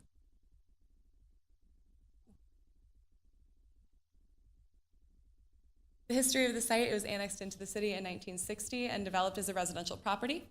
In the early 2000s, it began operating as Yard Art R Us. It was platted in 2015 as the Mary Mays Minor Plat, and in approximately the following year, the accessory storage building was constructed on this site, likely the reason for it to be platted after all of that time.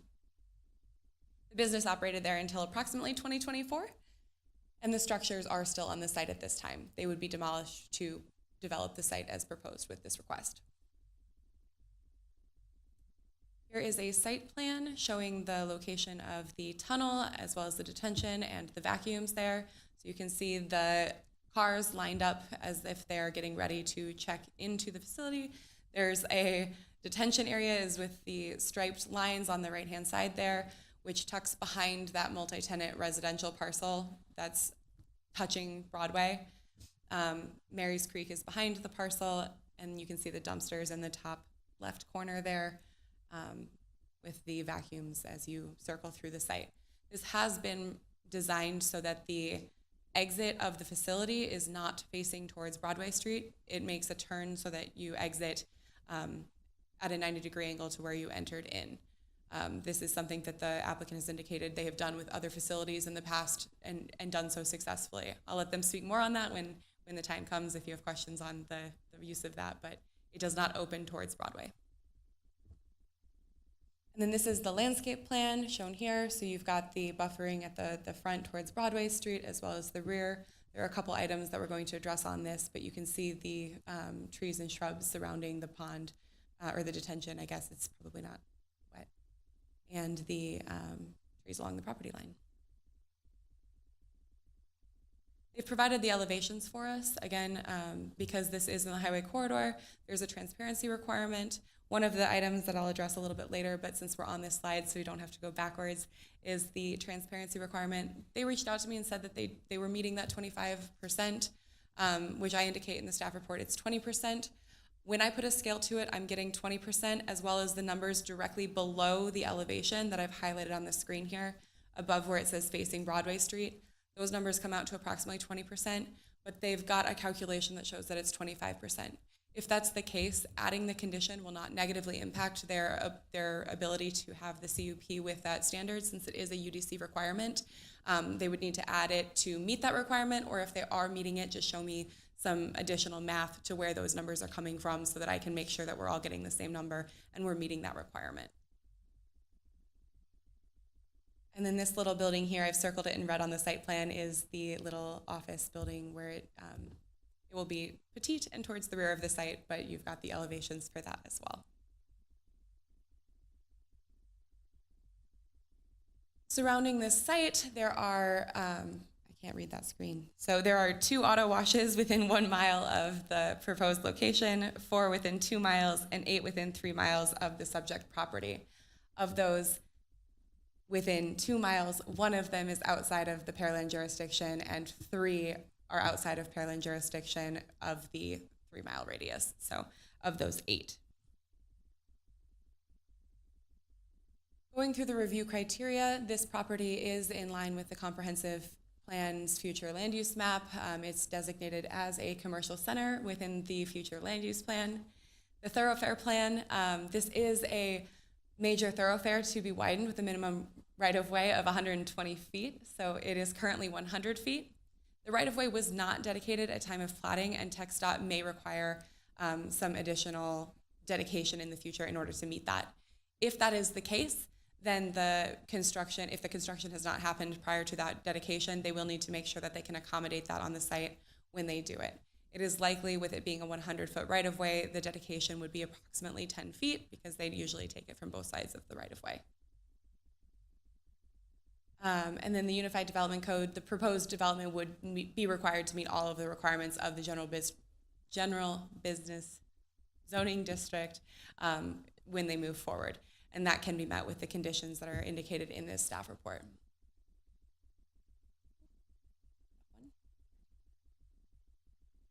I'm sorry.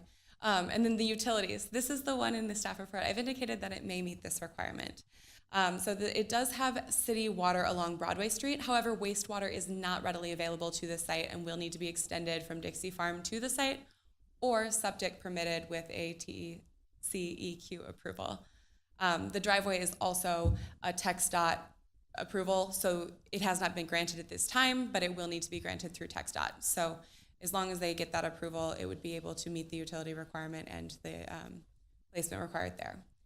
We are requiring an updated TIA worksheet. The one that was provided to us was not the City of Pearland worksheet, so there were a few things that were not on there that we need in order to be able to determine whether the full traffic study is required and to justify that location of the driveway. So our engineering department is going to work with them to get that sorted, whether they need that or not.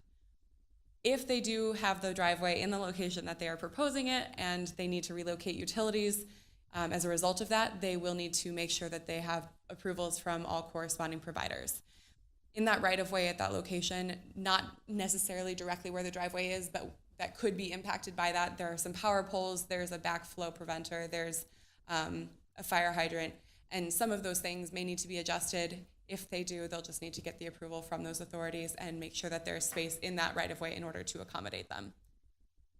Any utilities that they do put in as part of this site will need to be put underground since it is in the highway corridor. And then going into the criteria for the conditional use permits, it is consistent with the comprehensive plan. It is consistent with the purpose and intent of the applicable zoning district or districts, whichever way you look at it there. And then preserving the character of the adjacent developments and mitigating the development-related adverse impacts. This would be a yes with the conditions that I've listed in the staff report and will present before you tonight. The next one is that it does not generate hazardous pedestrian or vehicle traffic. They have accommodated on this site for the stacking of many, many cars in order to be able to prevent any backup into the street. And then with the roadway adjustments and traffic control, that's kind of dovetailing off of that vehicular pedestrian traffic. That may be met as long as the TIA and TxDOT approvals are able to be met there for that driveway location. They are working on getting the TxDOT approval. And then incorporating features to minimize the adverse effects of including the visual impact on the adjacent properties. This is another one that is, yes, with the conditions that are indicated in the staff report, they will be able to minimize the adverse effects there. They do have the BDD4 property, which is Mary's Creek, located behind the property. And then beyond that, there's some residential sites. To the east is the storage facility, and the west is a multi-tenant commercial. So the area surrounding it is fairly built up commercial. And then across the street, you've got a gas station across Broadway, which is a large street, but still directly across the street is the gas station with the Walmart parking lot directly behind it. With this, staff has identified that it fully meets 6 of the criteria for evaluating and approving conditional use permits, and with an updated TIA submitted and reviewed by staff, it may meet the 5th criteria, which would give it all 7. The proposed use is consistent with the intent of the GB zoning district, and with the conditions provided by staff, it could be compatible with the surrounding uses. So staff's recommendation is approval of the requested CUP for the proposed auto wash with the following conditions. I've broken these conditions out into 2 different sections. First is the ones that would be for code compliance. The second are the ones that are specific to the CUP relating to a car wash, as we've seen in several in the past, plus just best practices for planning items.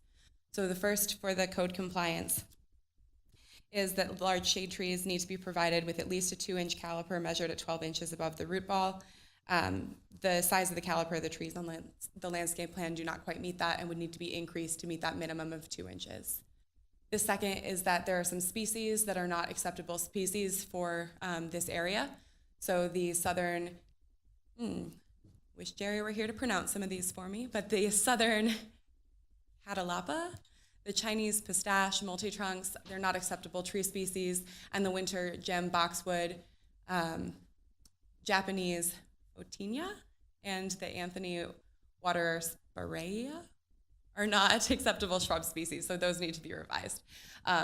The other one is that so they're either ornamental in size or they are not native to this area. There's one of them, I believe, that's considered an invasive species in this area, so they just need to be revised. We do have a tree list in section 4225G of the UDC that they can pull any of those from.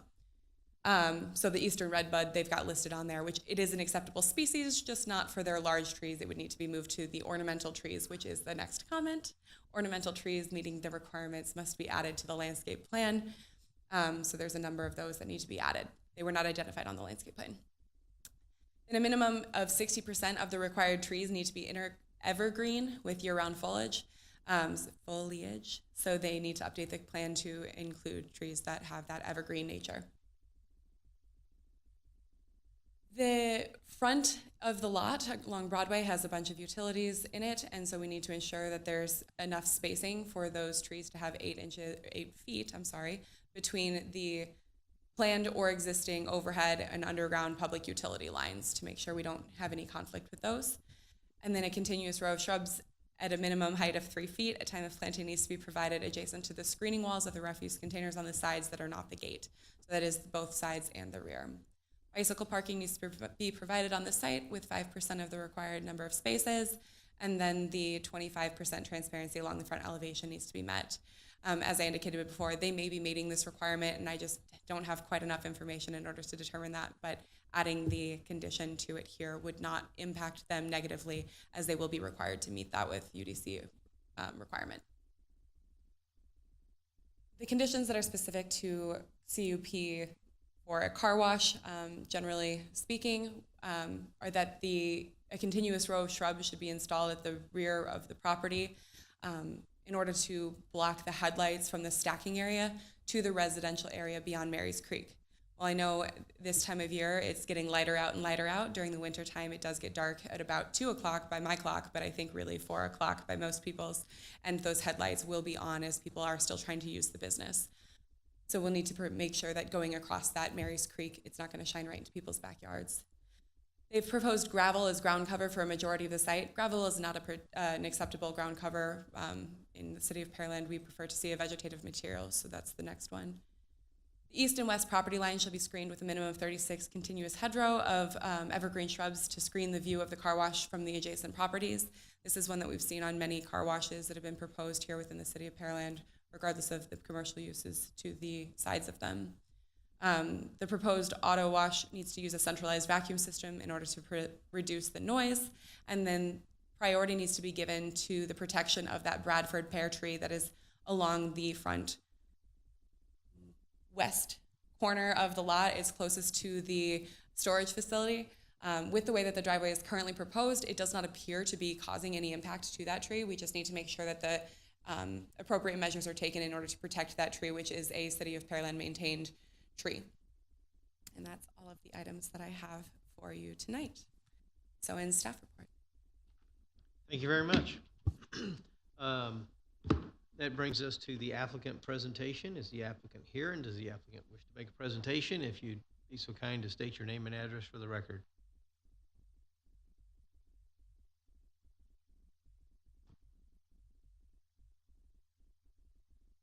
Hi, good evening. My name is Russell Nelson with Lone Star Builders, 2208 West 700 South Springville, Utah. I always love the opportunity to come out here, so thanks for having me. I don't mind being the last one. A couple things I wanted to point out. Thank you, Katie. Staff's been great to work with. We have another site up there near the intersection of Orange and Main, which is getting pretty close. So we're really excited to have another location here. I did want to touch on a couple of things. I know there was a lot she went over, so I'm happy to go into more detail on any of those topics, but we look forward to the opportunity to improve this site. Currently, it's not really laid out very well, so one of the specific examples I wanted to point out just the accesses. They're currently using 2 accesses. We're going to combine that to 1, which will make it much safer. Then regarding the traffic impact analysis worksheet, we did submit one. I think our engineer filled out one for another jurisdiction, so we are working on correcting that and getting the right one in. But we've done a lot of traffic studies. We've worked through a lot of these situations, so we're happy to do that and jump on that and get that resolved as soon as possible. The other thing I wanted to point out, and Katie did touch on this a little bit, this site, with the area we have here, we do have the opportunity to really over-engineer the site. We do have a lot of stacking here, which is great. We like to include as much stacking as possible whenever we can, just to ensure we never have any issues backing up onto public right-of-ways or sidewalks, and just makes it much safer. The Quick Quack car washes do service cars a lot quicker than most of the other car washes. So we do move cars through quickly, which also helps alleviate any stacking concerns. And then also with our vacuums, typically we like to have at least 12 vacuum stalls just to make sure we don't have any backing up on that side as well. And this one we have 19. So we're able to really provide a lot of space, a lot of those services to ensure the site really flows well. And then with that turnout tunnel, it does cost us more, so we don't like to do it, but I actually love seeing this because there's actually one like this pretty close to my house, and it's awesome. It actually, if you're familiar with these types of car washes, most of the noise actually comes from the exit of the tunnel where the blowers are. In the way that turnout tunnel, it just cuts almost all of that noise out, and it works really well. Obviously, we'll work in those turn radiuses and provide enough spacing so that there aren't any issues with that turnout within the tunnel. But it really works great. It creates a great facade for the street there. So, and then transparency. I added that note. She touched on that. We'll get with our architects, find out if that was just a mathematical error or if we do need to add more transparency. But yeah, we're happy to add that where we need to if we do need to. But we have done a lot of these car washes. We're learning as we go. We've been doing this. We've been partnering with Quick Quack for years. And I think we're learning really well that the sites in compatible areas work a lot better and go a lot smoother. So we've worked really hard to find a location that fits really well for this site. So I hope this is an easy decision. That's what we strive for. But I'm happy to answer any questions that you might have. Thank you. Thank you for that.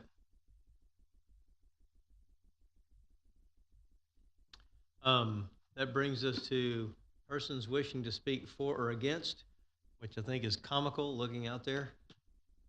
So we'll move forward. Staff, commission, applicant discussion. Thank you. Hey, for staff, is there a point where we're going to hit car wash saturation? I mean, is there a point where you're going to say to us, yeah, we may have enough for Pearland, or is everyone you're going to go through the CUP requirement and say it's fine, right? I mean, say, half a mile away at Wood Creek or a quarter mile away at Wood Creek and Broadway, there's a nice little corner lot there. Somebody comes in with a car wash in 6 months and it's pretty and they cover the sound, they put up trees and shrubs, or are you going to recommend we approve a CUP for a car wash there? I mean, how many car washes is enough for Pearland? As far as my understanding, if it meets the requirements of the ordinance, it would be recommended for approval. However, not all locations will meet those requirements, as it is based on the comprehensive plan's requirements for the area and the surrounding uses. So the surrounding uses may prove to be less compatible in some locations than others. There's As no for the good planning, professional opinion. Y'all been in the business this long, and community should have a diversified tax base or business base, or let's just continue to build a suburban sprawl of auto-featured uses that keep everybody on the roads that are already. I think in situations like these, staff's just happy to be the conduit to bring these uses in front of y'all for our elected and appointed officials to make the decision on. Thank you, Mr. Director. Can you go up to the conditions for code compliance? So are these items ones that are in the UDC that their application just as a meet? So they're required no matter if we add them as conditions or not, right? We don't have the right to waive them because that's a variance. Correct. So these are items that are in the UDC, but because there's a site plan and landscape plan that are associated with this CUP, just in order to cover ourselves twice, prevent any instance where the applicant, not that it would in this case, I write all of my staff reports this way, but in order to prevent someone from coming back and saying, well, the site plan was drawn with only 2 trees here, and that was approved by the Planning Commission and by the City Council. So Planning and Zoning said it was okay here, and Council said it was okay here. So even though there are only 2 trees shown on the entire site, while the UDC may say otherwise, it just creates less of a challenge for the enforcement of it later, since there is a site plan associated with a CUP. Are there any discrepancies now between these conditions that you're asked, these regulations and the site plan? These are the items that have not yet been met with the. They are. These are the ones that are standing out. So why? And I guess just from curiosity, why is there a site plan coming to us that doesn't meet? So the site plan itself, the landscape plan associated with the site plan is where the challenges that are being seen here are. So the initial submittal with the site plan, because this is a CUP and the Planning and Zoning Commission in the past has wanted to see those screening elements that are in surplus of the requirements of the UDC, it does require a landscape plan to come with it. But the site plan that it was associated with it has been reviewed in depth, and the site plan without the landscaping is meeting those requirements. The landscaping portion of it here, that is the additional documents added to that CUP review, it came in a little bit later, so it didn't get the same amount of, I'm gonna use the word scrubbing because it feels appropriate for a car wash, as the site plan did.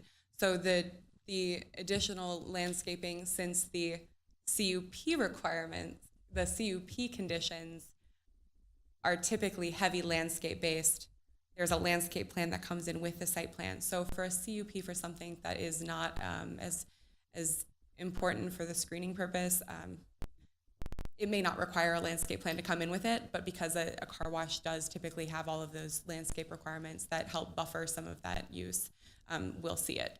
And that's where the landscape plan came in a bit later than the initial site plan.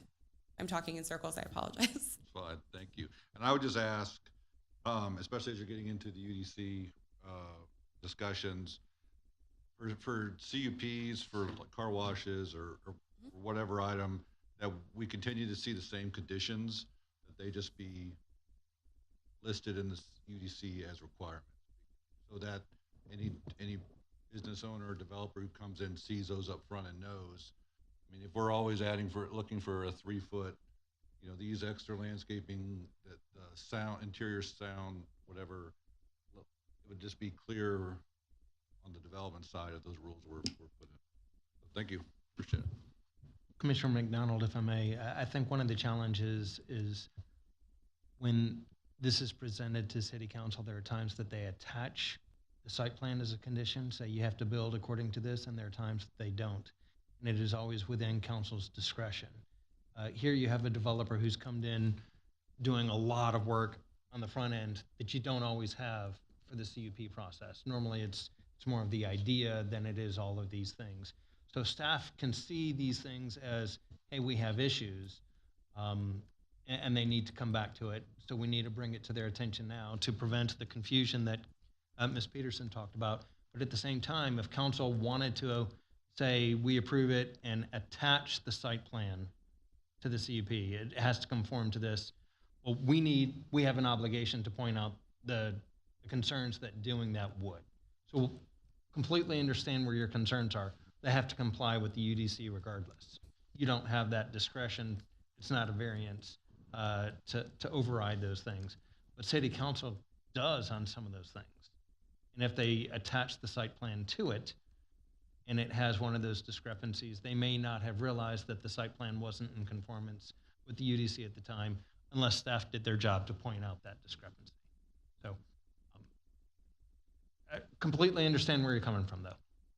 In theory, it also prevents it from having to come back before you all because of something minor. You know, the buffer shifts 3 feet. Now the drive aisle shifts 3 feet if you and council have approved the site plan, and then it has to shift 3 feet. That's no longer what you approved. So this just kind of helps to, in theory, prevent that. First off, I appreciate all the work you've done. Very thorough. And I'm never one to short staff. I always think that, you know, I think y'all always do a really good job. The only problem that I got, and I think y'all's design and stuff, I wish that some of the other car washes that we had in this area had the idea of turning and getting that noise from going directly in people's backyards and such as that.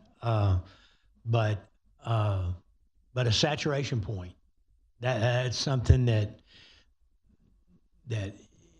if you go and look on social media, the biggest thing that we get beat up on as far as the city, including planning and zoning and city council, is car washes, liquor stores, and gas stations. And you know, we've got our fill of we okayed having big box liquor stores, and then we were inundated with liquor stores there for a while. They finally died down, but we had people just tearing us up through social media about, do we need a liquor store on every corner? Now, unfortunately, it's changed and it's gone to car washes. So especially when it comes to being on our major thoroughfares, I think this is going to be, of course, this goes to somebody else that can override our decision. But I think it's going to be I think you're going to be pushing a rope. And I hate to sound negative about it, but I'm just trying to be real honest about it. You know, I've just seen too many people. And when you go to the comprehensive plan, you listen to when we went to those meetings and we had people come in and talk, this is one of the things they brought up. They brought up the gas stations, the liquor stores, the car washes. And I think everybody's had enough. So that's all I got to say.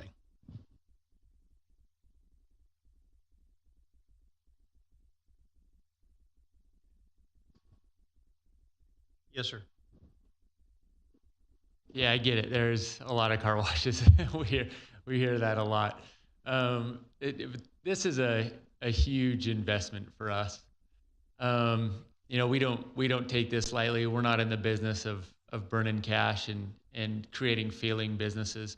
And we've been very successful at it. And, you know, I think it comes down to, you know, free enterprise and the right as a property owner to take that risk and create a business and do that. And I think, where is that saturation point? I think it's when people stop washing their cars, or when there's enough that it stops being a viable business. And right now we haven't seen that yet. Now maybe this is the last one. I don't know if we'll have more in the city or not. But we do a very thorough process of vetting a site. Everything from traffic counts with neighboring businesses, anchor tenants, daily count. I mean, all kinds of stuff, population density, saturation of car washes, to the population within a mile, 3 miles. I mean, there's a lot that goes on. And then even after that, it goes to a committee that reviews it and does on-site analysis. And I can't speak to other car washes, but I know for this, we are very confident that this will be a successful business. Also, we're the newcomer there on that street. And with that being said, we can't come in and you know, just do a moderate service or a moderate, you know, we have to be great. And then the car wash down the street, they also have to now be great because there's competition. And I think that's a benefit to the city to have competing businesses. Now, you don't want too many, of course, but that's our, you know, we've done our analysis and we're very confident this is going to be successful. But it's going to strive all car washes to be awesome. We can't come in as the newcomer on the street and just, you know, have a weak car wash that's dirty and employees that are crude or, you know, whatever. We have to be professional. We have to keep the place upkept, and we have to provide an excellent service. And now the rest of the competition has to also. So I think we've done our homework and we're confident in this. And I think the citizens, we're confident that they're going to be coming out and coming to our car wash. And with that, I would ask for a recommendation for approval. Thanks. Thank you. My comments, I'd like to understand the proximate other car washes. Yeah, about 2 or 3 years ago, we had a car wash applicant come in, and they defined there's 5 different types of car washes. You know, one being the detail type store, right, a shop, which this is not. Another being, you know, where you go in and you used to put quarters in. I don't know what it costs anymore, but you got a wand and you wash your own car. And there's phases of these things, right? Different types, I should say. So when we just put 2 dots on a map and then say there's 4 and then there's 8, there may be 5 different kinds in that, and people like different types. So for me, rather than my opinion being, well, there's too many car washes in that area, I would suspect, and you can nod your head yes or no, that you did a market study, or to get financing, you had to prove through a market study, you paid some third party to do an analysis to approve your site or to get that approval for financing.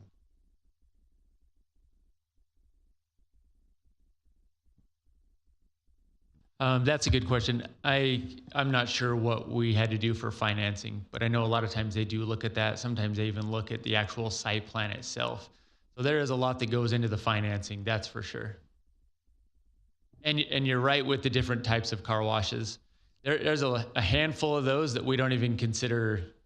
I mean, we just don't have overlap in our customer base with a lot of those other car washes. Right. Well, I've developed other sites, other commercial sites, storage facilities, multifamily, you name it. Everyone has to have a market study to get through the financing. So I trust that you know, before this one gets financed, you're going to have a market study that says there's a need. So I guess I don't then find myself the arbitrator of the saturation point. And that was really my comment. In this case, you know, I mentioned earlier that we are an infill town. Here's something a little different, though. Instead of an infill, what do you call this? A retro? What's a good term for this? It was another use before, and now it's a reuse of a different source. Reuse, is that, Reuse is a perfect word for it. all right? Which I think this is also something we're gonna see in this town, right? A building, some of the buildings along, I know of one on Main Street that used to be a restaurant, or, yeah, it used to be an open restaurant, is now been a vacant restaurant for probably 10 years, that I believe is about to go under contract, and I hope this one goes through, and they get to reuse the land, valuable land, if you ask me, for something else, an Old Town site. So, I'm gonna be for it. I don't have a problem with it. I'm glad there's a drainage channel between this and the neighbors. I hope that provides some buffering. I really do like that 90-degree turn. I'm interested to see what that looks like. In other jurisdictions, I've seen the same thing that the city of Pearland has, and that's that opposition to having a bay, an open bay with mechanic shops, et cetera, et cetera. So this is very interesting to me how it's been laid out and well thought out. That's all my comments. Anyone else? We're done? All right, we have a motion for approval and a second. I'd like we have to one make more. a motion to amend to include the conditions as recommended by staff.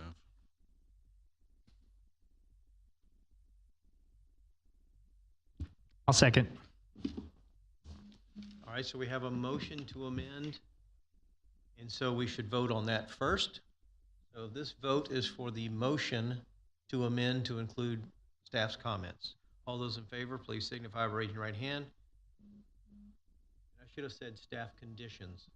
So please keep your hand up if that's, measure passes 5-0.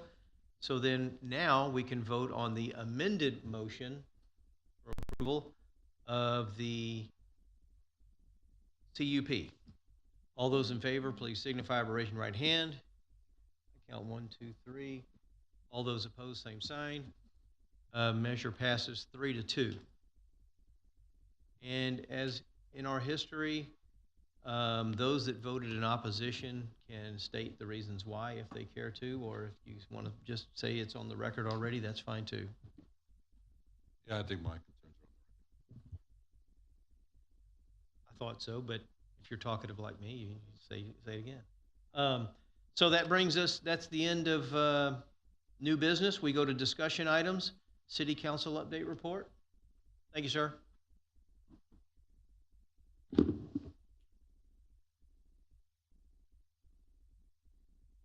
Or do we want to pass?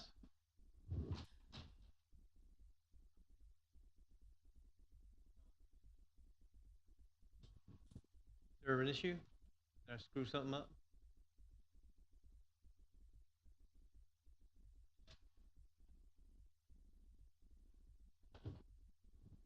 Say again? Yeah, city council update's what I asked for, but she held her hand up to wait, so Thank you for that. that's the reason. Okay, so on Monday, February 17th, there was a joint workshop that was held regarding the 2025 Parks and Rec Open Space and Trails Master Plan update.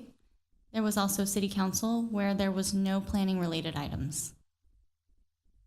And our next Planning and Zoning Commission meeting will be on March 24th of 2025. Does anyone know that they won't be there? Well, also though, we have two joint workshops, one on the 10th and one on the 24th. I may not be here for the 10th. I have a business out of town for that Monday night. But Darrell will be here. Commissioner Eisenberg will be here. So the 24th, I will be here. Anyone know that they cannot be here for any of those nights?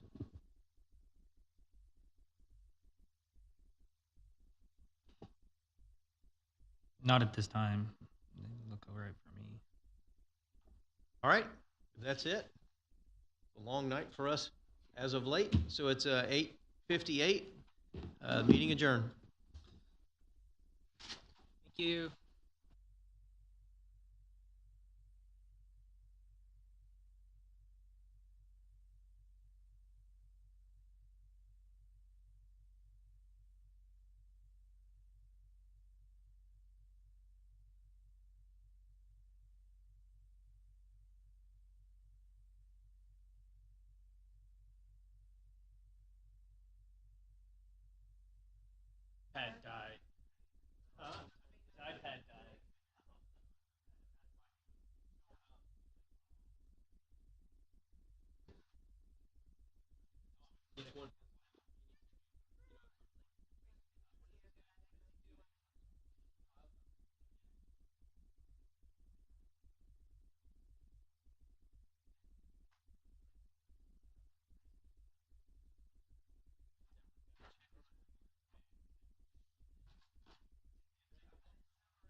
much.